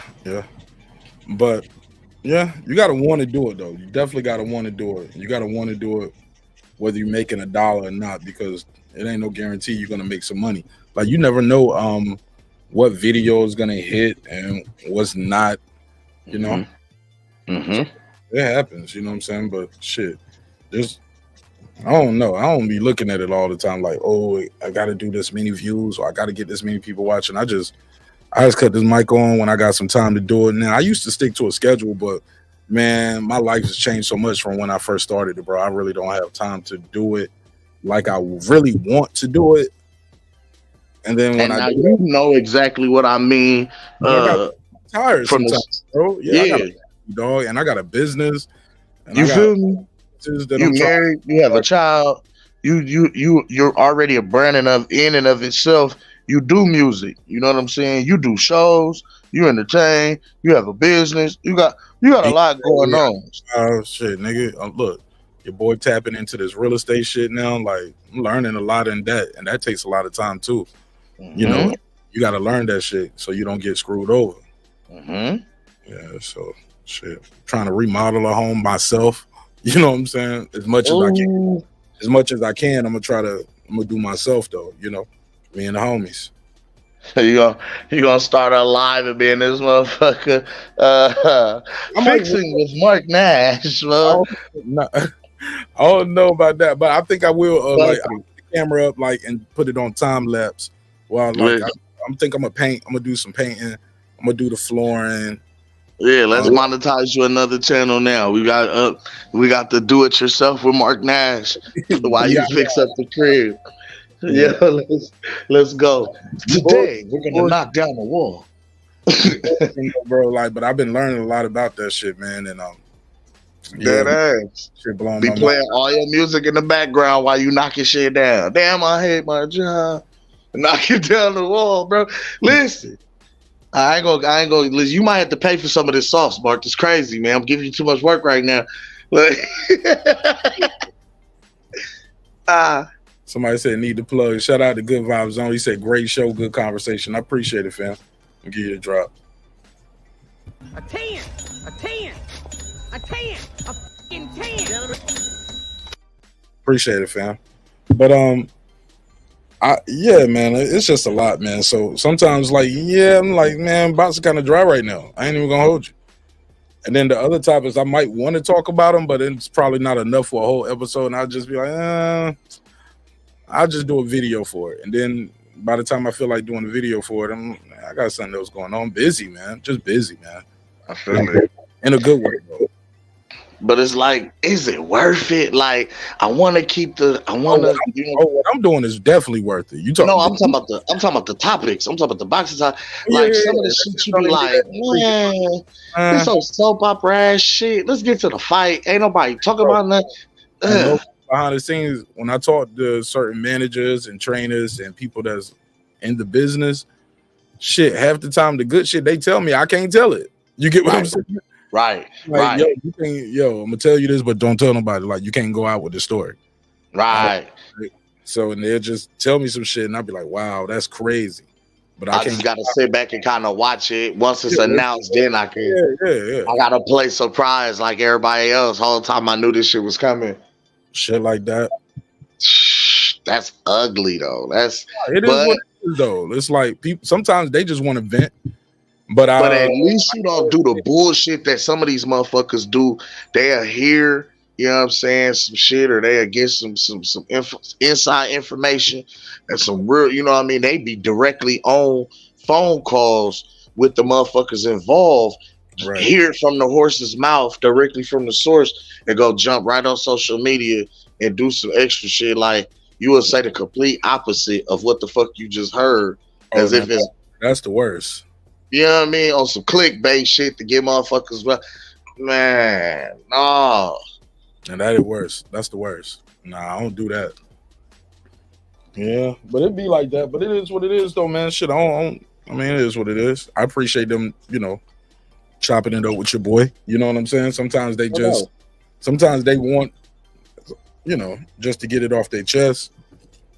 Sometimes they just having a conversation. We'll just be having a conversation. They'd be like, and me, I'll be saying what I believe is true and what you guys are saying in the streets. And they be like, look, man, that's not what it is. This is what it is.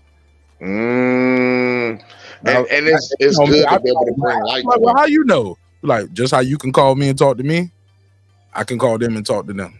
Right. I was like, oh, okay. It's good to be able to have that clarification, though, because now you get a clear understanding. Really of how this shit work. You ever heard somebody say you don't want to see how your favorite meal is get prepared sometimes? Ooh. Don't watch how the hot dogs are made, or like don't watch how they make the sauce, some shit like that. Facts. Right. It's kind of like that sometimes. It's like the curtain get pulled back and, you know, kids realize Santa Claus ain't real and shit like that. Be like, oh man, it's fucked up. It's ugly, yeah. Like Boy, ugly business, man. Ugly business. But it is what it is. Shit, I know this shit was like this before I got here, and it ain't gonna change. Do you feel like with the media or with the social media aspect of it, do you feel like that's going to add another layer? You know what I mean? Because it's already a dirty ass game. It already has added another layer. You know. Yeah, I mean that's clear. Like once you start bringing that bag into it and that big money into it, and you're getting those sponsors and endorsements, yeah, man. Sometimes people are gonna be loyal to their donors more than they're loyal to the people that got them elected. And the donors is the donors is preaching a certain cause, so it's like you might be looking like you in bed with some shit that you don't even necessarily agree with, all on the strength of. They signing a check, they cutting a check. Oh no. You're gonna be aligned with it, or they're gonna not sign the check, bro. That's what's gonna happen. Right. They're gonna get your ass out of office and prop somebody else up, put all the money. I'm about to say prop somebody. Ooh, come on, talk about it. Talk about it. And this shit is, I mean, it ain't nothing new. It ain't nothing new, bro. You see the same shit in politics, and a lot of times you see the same thing in this space, but you got a lot of dick ride motherfuckers in this space too. Let's just keep it a buck. Niggas will not get paid nothing and to still be up here, eat the whole dick up. Pause. On my mama's mama, that's how it goes. Yeah, I seen it. Look, Next to my God, it is you. I said, what? Bro, Oh, no. Shout out. And it ain't even got to be like no famous boxer. They're doing it for a shout out from another YouTuber.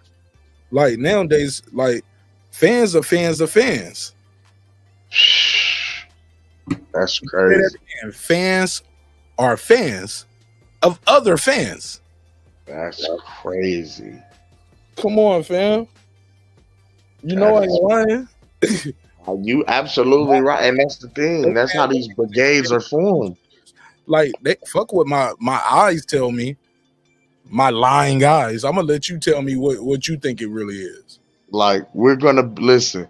You like who I like. We're gonna be extreme and crash out together. Let's go. Fuck it. Let's go. Let's find a super chat. Let's go. Yeah. Fuck them all. Yeah. Like my boy Shelton Moore call them a bunch of need a friend ass niggas, Mark. Type shit. Like I said, wow, these niggas are socially awkward or something. Like keyboard banging, bunch of hate slurs. It's a bunch of bullshit going on, man. Their biggest fear is that damn camera popping on by accident. Oh shit, that's the biggest fear in life. That damn camera popping on by accident, nigga. What they say, cam up right now, nigga. You know, uh-oh. Why you want to see what I look like? What you gay or son? Nah. I want you to stand on this shit because you're very particular about what everybody else got to say. Shit. Then I'll be in these Twitter spaces now, so they'd be like, "Nigga, I got your face. I know what you look like." Yeah, nigga, I want you to. That's right. Nigga, I got your Addy. Okay, pull up. Yeah, exactly. I implore you. You out here trying to give out niggas address, nigga. That don't mean shit, nigga. What that you gonna do? What you gonna send me an angry letter? I don't like the way you talk. I hate the way you pronounce your R's, nigga. Nigga send an angry fan letter. Yeah, leave that shit in the comments, ho. Dear Slim,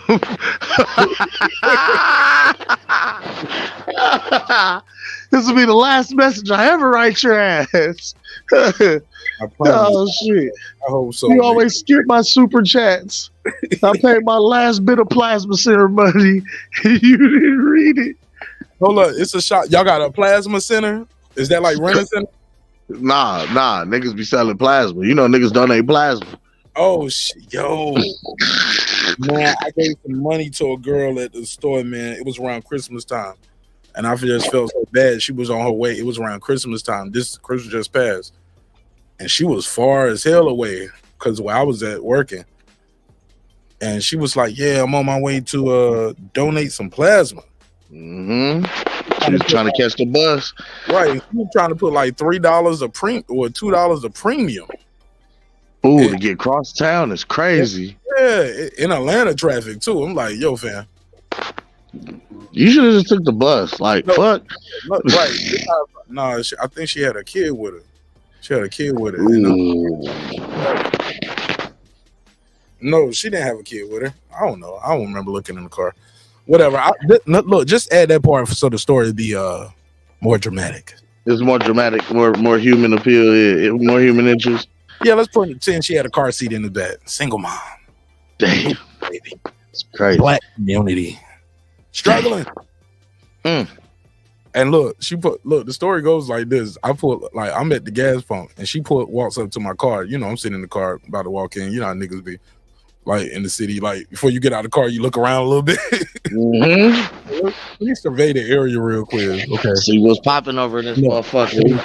Then you start naming off the threats and calculating the threats, doing the triage. Okay, somebody begging for some change over here. Okay, a little drug deal going over here. That's a bum over there drinking on the corner. Okay, nigga selling DVDs right here. The regular. Shit cool. Like that, yeah. Shorty come to my window. I was like, "Hey, bitch, I ain't see you. You snuck up on me. You gotta get." I'm about to say you almost got popped. She was like, excuse me, can you move from this pump, sir? I'm sorry to bother you. I went inside. I prepaid for this pump. I was like, shit. Well, thank you for donating. Blah blah blah. And, right. I was just being funny, right? Then she was like, "Please, like, I really got to. I really got to go." She was like, "It was only $2." No, I was joking. I was like, "I'm gonna move." But wait, how much was it? Like, just me, just having some fun, just talking shit. She was like, "It was $2. It ain't shit." I was like, "Yeah, let me take this 10." No, I ain't say like that. I said, "Let me move because you need that shit." Right. I drove off, went to my pump, right? And as I'm filling up my tank of regular, and I look over and I was like, damn, that was a bad joke. You know what I'm saying? $2, crazy, yeah. And he was like, damn, let me go. You need that. Like, she was like, yeah, I do. And I moved, right? And like, I was like, damn, man, I kind of felt bad. Like, that was a bad joke. You get what I'm saying? Right, right. Pocket full of money, right? Feel like I kind of shitted on her. Yeah, like, and I'm about to fill up. So, and I got a good heart, and I felt bad about that. So I was like, I asked her where was she going? How far is she trying to get with that $2? And she said, I'm going, blah, blah, blah. I'm donating some plasma. I was like, all right, man. So I put a couple dollars in the tank. You know what I'm saying? Get her there. That's what's up. That's real shit. Oh, nothing crazy. I ain't fill it up because when she told me she was premium, I was like, yeah, she said, and I pumped it and everything. I used my card. Premium was crazy. Hey, look, come here. I use my business credit card for that shit. I was like, put this little dub in here real quick.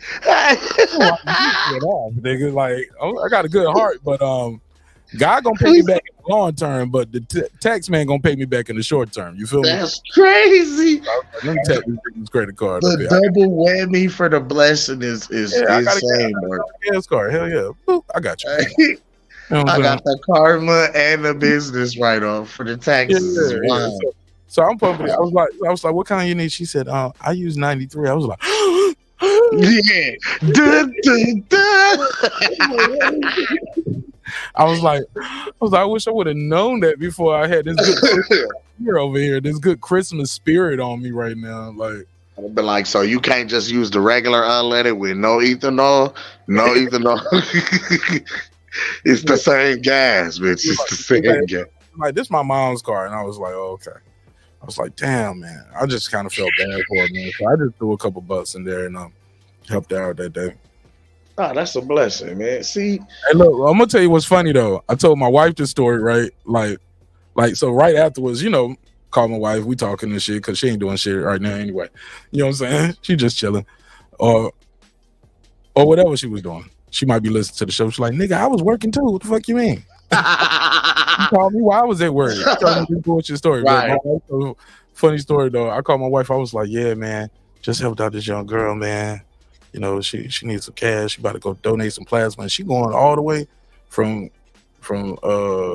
we damn near on the west side somewhere, up north on the west side, north side. Like, matter of fact, we was on the west side, right? West side of Atlanta, and she trying to go all the way to like Clayton County. You get what I'm saying? That's like going from Clayton County. So it's about a 30-minute ride. You know what I'm saying? A good 30 minutes, and then don't let it be traffic. Yeah. Like from where she was at, go to like Riverdale or shit, like trying to go from Bankhead to Riverdale. Yeah, she got a little ride on her hand, right? My wife, she's like, fuck all that. What she look like? Oh God. She didn't about my Christmas spirit. She was like, what that bitch look like, man? What she look like? Was the ass fat? I was like, what you mean? I mean, what she look like? Dark skin, light skin? I was like, she light skin, tall, short, about medium height. She got a fat ass. Nice little put together. She was a nice little put together. Little damsel in distress. Cam, I was like, I ain't really look. She was like, nigga, I know you. If you have a fat ass. I'm like, it was all right. It was all right. It was cool. She had a little thumper. She like, what them titties look like.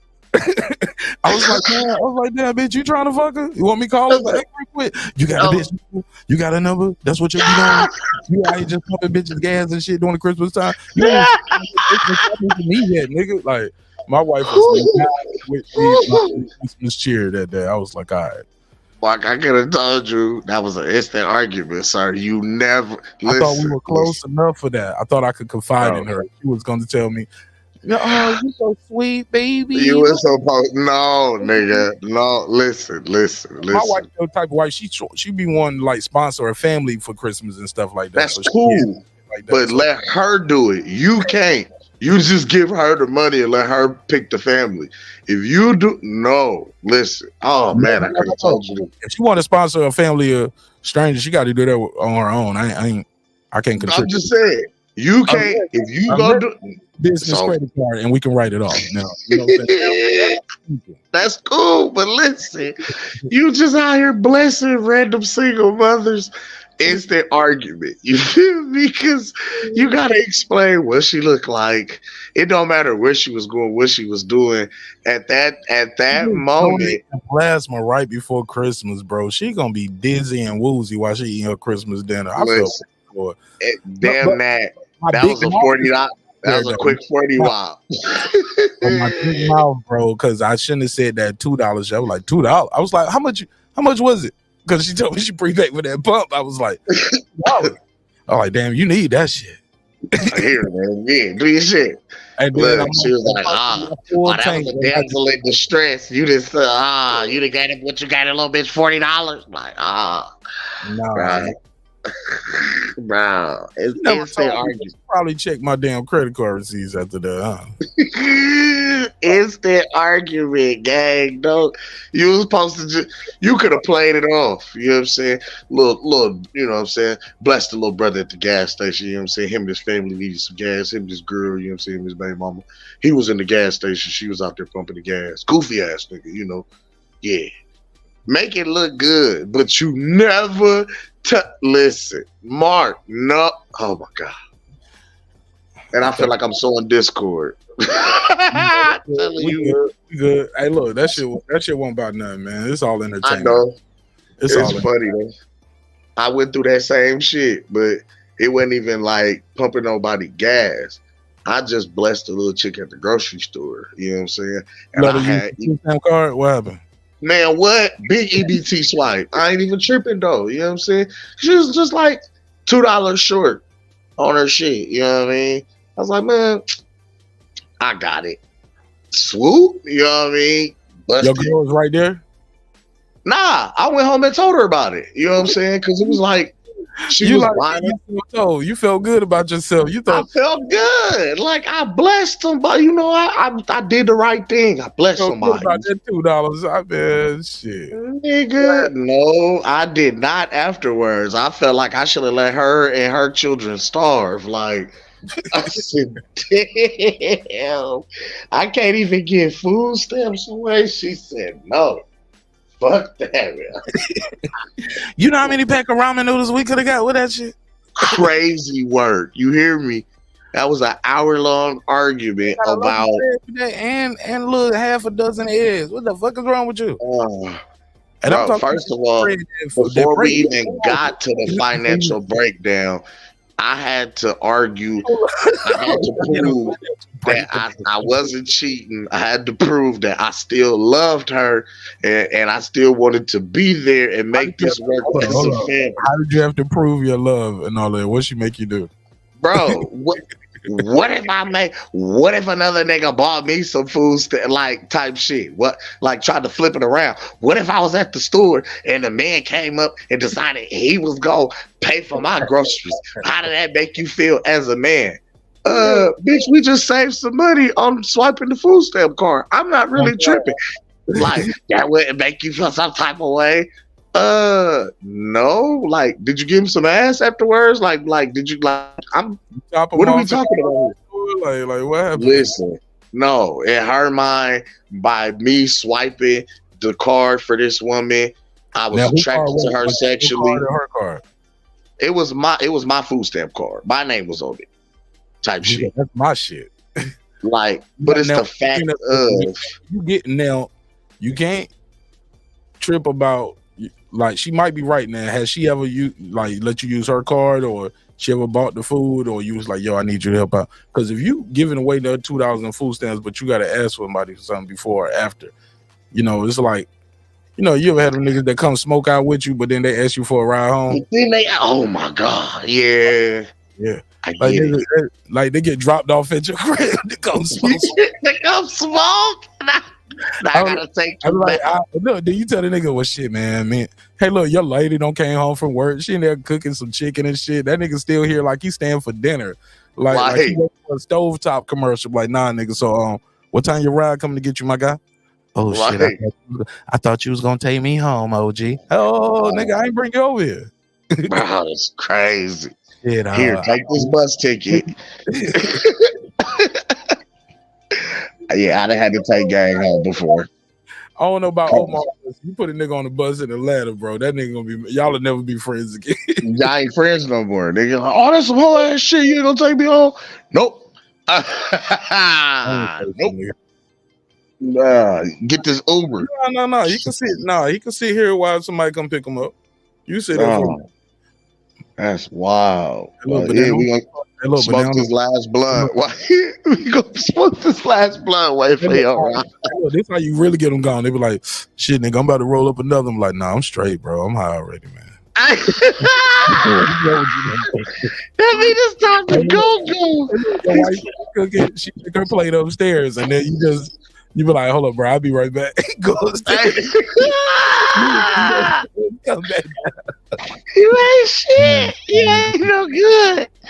He done bounce. Look, come back down in your pajamas and shit. Like, man, what time to come to get you, dog? Like, they coming to get you? Like, oh yeah, they about to pull up right now. All right. Go in there, rinse your plate off and shit. Oh man, those were the days back in the days. Yeah, I feel bad as a friend. It's terrible. I felt bad because I was that nigga that needed a ride. I just changed the story because it's my show. You put yourself. Hey, I've been that nigga though. I understand. Nigga, like, what you about to do, fam? Oh shit, I'm gonna go get up out of here, man. I don't want to hold y'all up, my nigga, and shit. Really, I ain't got nowhere to go. I ain't got shit to do. I'm walking. Yeah, I know. I'd have been there. Oh, we had to change that around. Get out. That is not living. It's 12:15. Why am I walking home, man? 12:15. Right, nigga. I ain't gonna get me out here in Omaha, nigga. Why am I just out here walking? Where am I going? Yeah, where am I going tonight? I done had them kind of nights, bro. I'm talking aimlessly wandering. Like, okay, what am I gonna do? Where am I go? Ooh, let me see. They always up, nigga. This the spot. I'm finna go over here. Hell nigga. No. Don't even knock on the door, nigga. Just open and walk in. Hey, what up, Kim? What up, my nigga? What's good? Cam, you walk in just like your avatar, like that. So you walk in. Oh, babies. I swear to God. That's the pose. That's the universal Cam pose. You hear me? Oh my God. That's right there. What up? Just like that. They like, hey, Kim. What up, my nigga? What y'all niggas on? Shit, we just over here cooling. Hell yeah. I come in, smoke 2 blunts, nigga, go crash on the couch. Wake up about. That's all wake you up about. You just need somewhere to lay his head, bro. That's nigga. Woke up at 7:32. Like, it's like, yeah, fam, you fell out last night. Man, my bad, bro. Hey, fam. Never make that sound on the show again. Wake up in the morning sound you just did that. Don't do that, bro. You know, you gotta whine, you gotta yawn to get that stretch. Nah, I don't want to hear that, bro. Pause, bro. Watch out, man. I don't want to hear that. Nah, don't do that no more, V. Nah, we ain't going. I'm good, fam. I'm good on that one. All right, man. Shit, this was a good one, man. I'm gonna land the plane on this one, man. This was a fun episode. Bro, I laughed so hard when you paused when you came on the show. That shit, damn, double pause. Had me rolling, bro. Oh my God. You know we do it for the red, the black.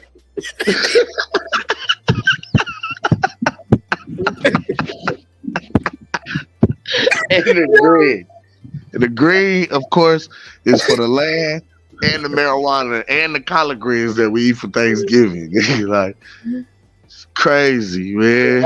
It's for the cocaine, but also for the slave masters that we had to fight through all the time. The white is for the laws that the paper was written on that. But mainly the cocaine. It's really just the cocaine. Really, it's really the cocaine.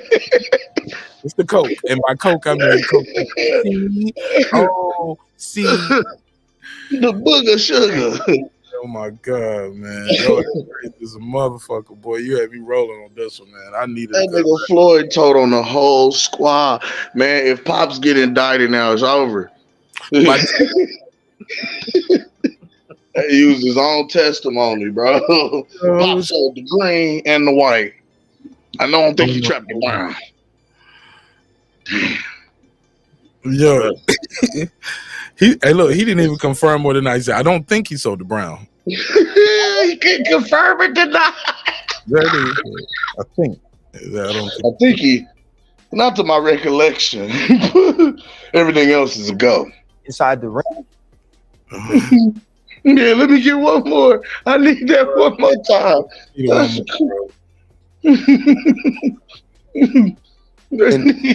Bro need to know this. What happened was, I was a black kid, and my dad hustled because his career didn't go right. So my dad took chances and hustled. He hustled. I don't think he hustled the brown, but he hustled the green and he hustled the white. The brown is heroin, the green is weed, the white is coke. My dad hustled.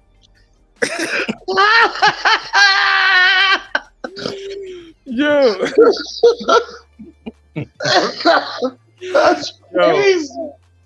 I need to change the subtitle of this episode need to be called The Brown, the Green, and the White. The white. Yo.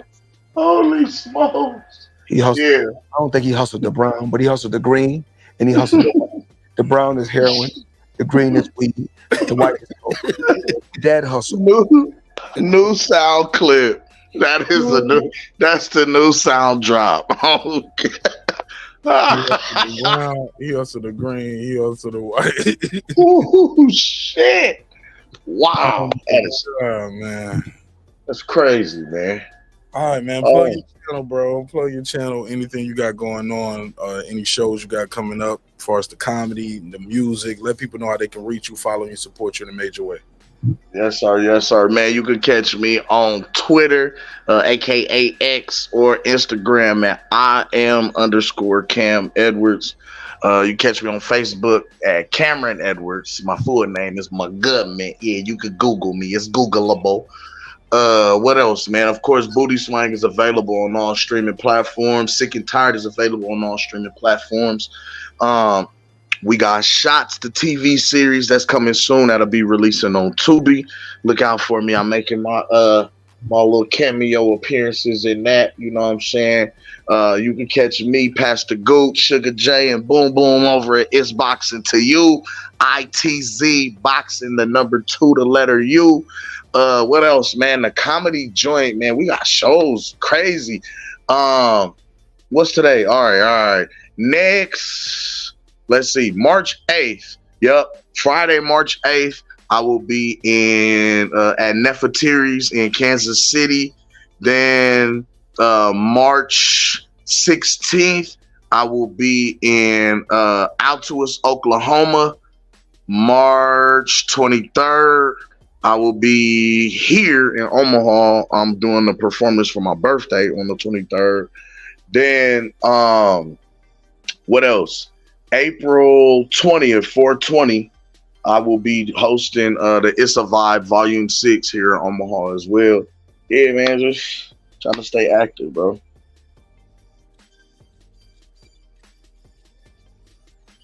Hey, salute, man. Shit. I don't even want to get no shout outs. I ain't got none of that dope shit popping off. I'm just saying. I'm trying to be great, bro. Shit, I'm trying to be great. Trying to get out here, man. I'm trying to get out there where y'all at for real. Oh yeah, shit. What you got? What you gonna you gonna do an Uptown Comedy Club or something? I'm with it. Any of the comedy clubs out there, bro. I'm trying to get down there with you. Get on stage. Man, I don't even a lot of them spots around here. That's what I'm saying. I know it's a lot of them, so I don't know. I ain't never been out that way. I'm trying to get down there. Okay, shit. Holler at me, bro. I can plug you in a couple spots. Bet. Okay. But yeah, I'm about to get up out of here, man. I gotta go. On IG, man. I definitely can plug you in with some people, man, to see what we can get going for you. All right. Okay, no doubt. Appreciate it too, fam. But I'm gonna need about a little percentage, man. This is crazy work. This is crazy. You know what? We'll talk. I got you. 80-20. Whatever I get. Not the 60-40, 70-30. What the hell is going on? What do you mean by that?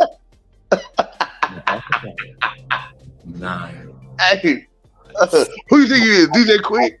Hey. Motherfucker. Yeah. Who you think you is? DJ Quick? King Capri? I got a contract twixt me and you. Hey, no cap. I ain't gonna lie. The motherfuckers drop that bag off. I definitely kick in and break you off, man, for looking out for real. But definitely though, I don't think they're gonna pay you nothing, bro. Just to get you. I think it's gonna be on some for the look type shit. But not for the look. It's crazy work. I don't know, man. I don't know. Do you got a manager, agent? Like, I do get paid. I get paid to do my shows. As far I won't necessarily say that I have an agent or a manager. However, yeah, I handle business different. We'll talk. We gonna talk because I gotta going out of town. I have to enforce my contracts and my riders. Like, it's different being in town and doing shit for the homies, for the guys, for the love. All that shit. Talking about selling tickets. See, I was talking about seeing if I can get you on somebody else's shit for like a quick spot date. But shit, I'm cool with it too. Fuck it. Yep. Come on with it. Listen, I'm always down to come burn down somebody's stage because I feel like the way that I'm trying to present my comedy and the way I'm coming, I'm trying to put pressure on niggas. Like, I remember going up on stage and this was it was supposed to be a comedian. He came up here from Lincoln. He was the headliner act. And my thing was, you coming to my house, this is my city. You know what I'm saying? So, man, when I went up there, I pretty much was the headline. I went so hard, nigga was kind of nervous to go up after me. And that ain't trying to toot my own horn, but that's how I look at this shit, nigga. I look at this shit like competition, like boxing, like football. Nigga, I want to be the greatest at this shit. So when I come in, I don't give a fuck who I'm going up after, who, nigga, I'm putting pressure on who going up behind me. If you coming up after me, yeah, be on your shit, because I'm finna go in my bag. Like, I want these motherfuckers to remember me. You know what I'm saying? Like, for real. All right. Well, we'll talk about it, man. You definitely had me laughing tonight. I appreciate it, man. I'll be in touch, bro, for sure. Then, oh, man, it's some shit coming, Mark. We got to talk, bro. I'm going to tap in. All right, pause on the coming in and tapping in, nigga. Pause. One love, bro. I'm gone, man. You know, I like coochie. Organically grown and produced coochie, sir. The same here. I know you do. It's just a joke, bro. It's a joke. I know, bro. Always, fam. Love, man. Keep doing your thing. I'm proud of you, family. One love to you and your family, man. Appreciate you having me on. All right, hang up, nigga. Bye.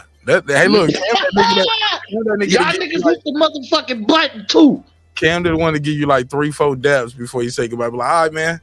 Love you, bro. Damn, nigga, hang up the phone, nigga. Bye. I love you, bro. I love you too, man. Shit, man. You a good friend, man. Hey, look, y'all will do this dap right here about 3-4 times. Like, yeah, man, you the all these other niggas never held me down, bro. But you niggas, I love you, bro. I love you too. So, you remember back in the day, quarter water.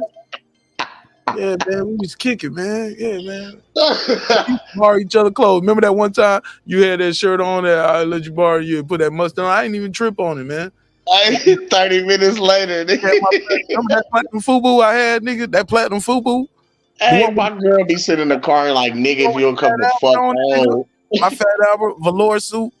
My velour suit with the Fat Albert. Ooh. The vocal, the Nelly vocal, nigga. What you mean?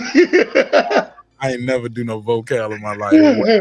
Hold up. Go back to your country. Nah. we ain't do no damn vocals. It was vocal. Nah. No, y'all had on the G unit white beaters. Omaha, don't tell me y'all was doing the Nelly vocal. Shame on you. Niggas had vocal, the velour sweatsuits. Niggas used to do with the lugs. Nah, we wore Timbs. We wore Timbs. We wore Timbs. Who was wearing the 86? Yo, chill. We Timbs. He was wearing them LA gears. Niggas had on Saucony's. Yeah. The Saucony's, man. He had the Saucony's with the matching vocal jumpsuit, but he was doing something. No. With your tall white tee on. No, don't do it. Yep, in my white tee. Look, with the do-rag, boy. Your do-rag and your fitted, boy. Hey, look, yellow Saucony's, them yellow do-rags. Boy, my boy. Yellow t-shirt under that stonewashed jeans vocal. And you had to have your hooping shorts on up under your jeans because you never know when the game of 21 gonna break out on babies. You stinking all day because you sweat. You got on shorts for nothing. Waiting for a game to break out. That's crazy. or y'all niggas committing a murder and y'all just need to change your clothes real quick. You just need to change. You never know niggas when like, you gonna need your all-purpose gear, man. Niggas be like, hold my vocal jumping suit. I'm about to go murder this nigga. I want no blood on my Hold my vocal is crazy. Oh my God. Yeah, I'm out of here, man. I appreciate you, bro. No doubt, bro. Well, that nigga said, hold my vocal. Oh man, I'm gonna work out this nigga in my vocal, nigga. This shit gonna be worth something in 20 years. Them niggas bought them vocal jumpsuits. Thought they was buying Purple Label and thought they was buying Tom Ford. That shit went out like Carl Canard, didn't it? Matter of fact, shorter than Carl Canard. Oh man, that's enough, man. All right, so shout out to ABBA or ABBA Boxing. Sound like a damn code for Mortal Kombat or something. ABBA, up, down, left, right, select, start. I'll give you the $2. Give him the $2. All right, pay him the $2. Oh, pay the $2. Also, shout out to Good Vibes Only. Thanks for supporting the show in a major way as well. It's a good show, great conversation. Hey, man, I'm trying, man. I appreciate viewers like you. Thank you so much for supporting the show in a major way. A 10, a 10, a 10, a f***ing 10. And I'd be remiss if I didn't say shout out to everybody who's a member to the neighborhood. Shout out to all the members. What up? And shout out to everybody on Patreon. Appreciate y'all. Shit, let me see, man. Let me see. Any announcements? Any announcements? Anything we missing? Anything we missing? Oh, I got a super chat. Shout out to Reefy Greens. Shout out to Reefy Greens for the super chat. Appreciate. I'm sorry for the cash out. Appreciate you, Reefy Greens. Last thing I'll say on this topic, man, before I close it out, is whether you like Floyd Mayweather, whether you hate Floyd Mayweather, can't deny the man is a Hall of Famer. And I gotta disagree with my good brother Hot Rod here. He said Floyd is just a Hall of Famer. That's all. Nowhere near all-time great, near Sugar Ray Robinson, not even close. This Ray Robinson part, that's perception and perspective. We'll never know. We'll never see them face each other unless you playing a video game, right? Like, other than that, you're never gonna see that. But that's opinion. this whole thing is opinion based, but when you say Floyd is just a Hall of Famer, that's all. Man, that shit ain't easy to do. If it was that easy, we'll all be doing it. With that said, I'm gonna get back to the bread. It's your man Martin Nash, Breaking Beats, where we break down business, entertainment, art, technology, sports, and anything else you and I feel like talking about. It's a hip-hop political sports show with a comedy twist. I like to let the jokes fly. You know why life is serious enough. Let me go back to this real quick.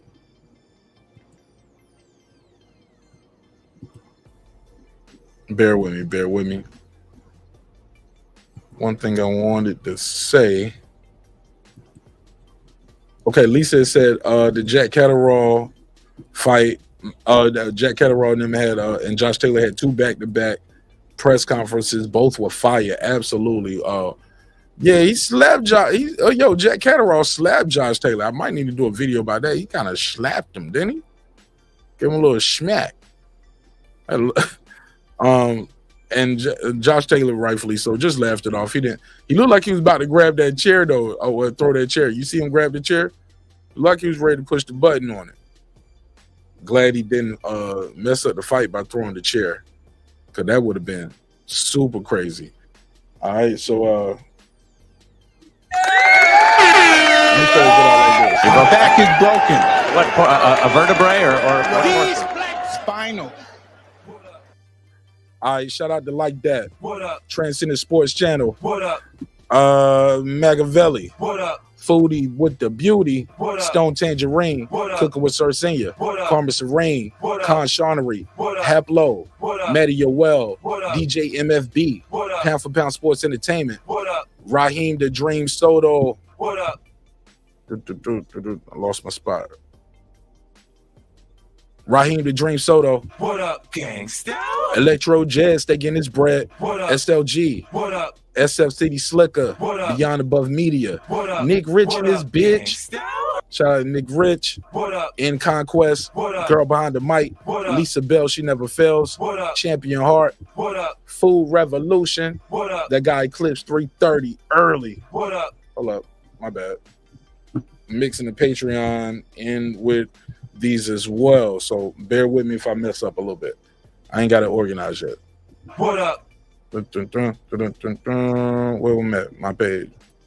Audience. Come on, hurry up. What up? Travis Bryant. What up? Tar Heel Resin. What up? High Five. What up? Stephen Bateman. What up?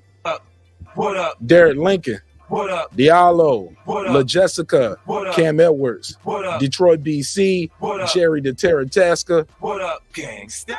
KP from KC5. What up? I am Stephen Brimley, the Unbiased Fan Burn Reaper. What up? Juan Davila, the Rilla, aka Epoxy Magic. What up, Kareem Ali. What up? And my guy Puro. What up, gangsta? Appreciate y'all. Thanks so much for supporting the show in a major way.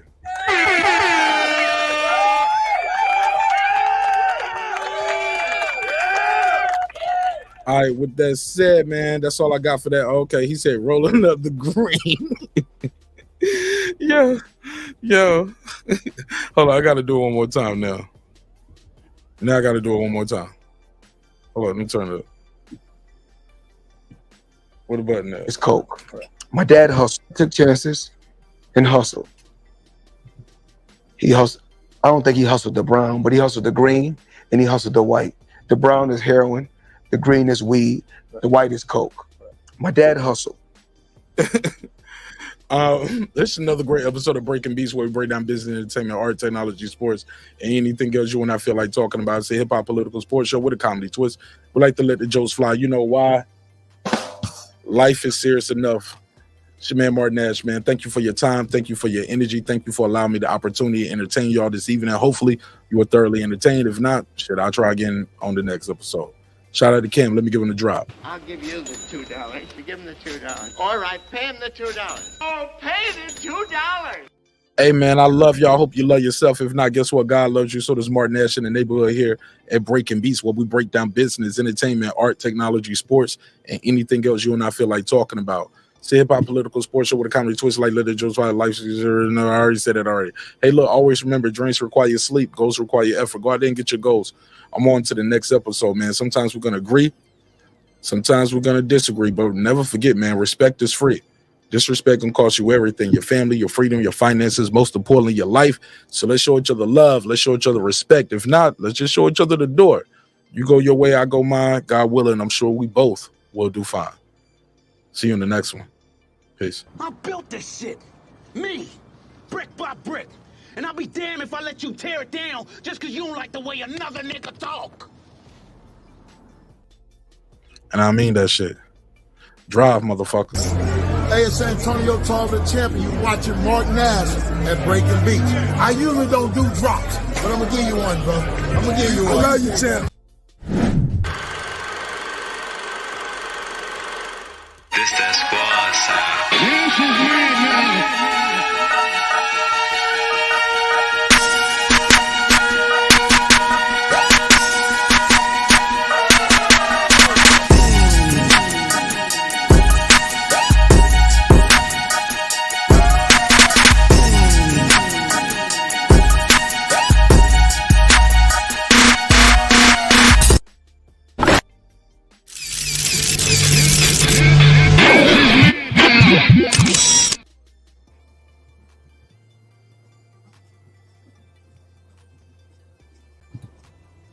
Subscribe. I don't care how many subscribers he has. Support him.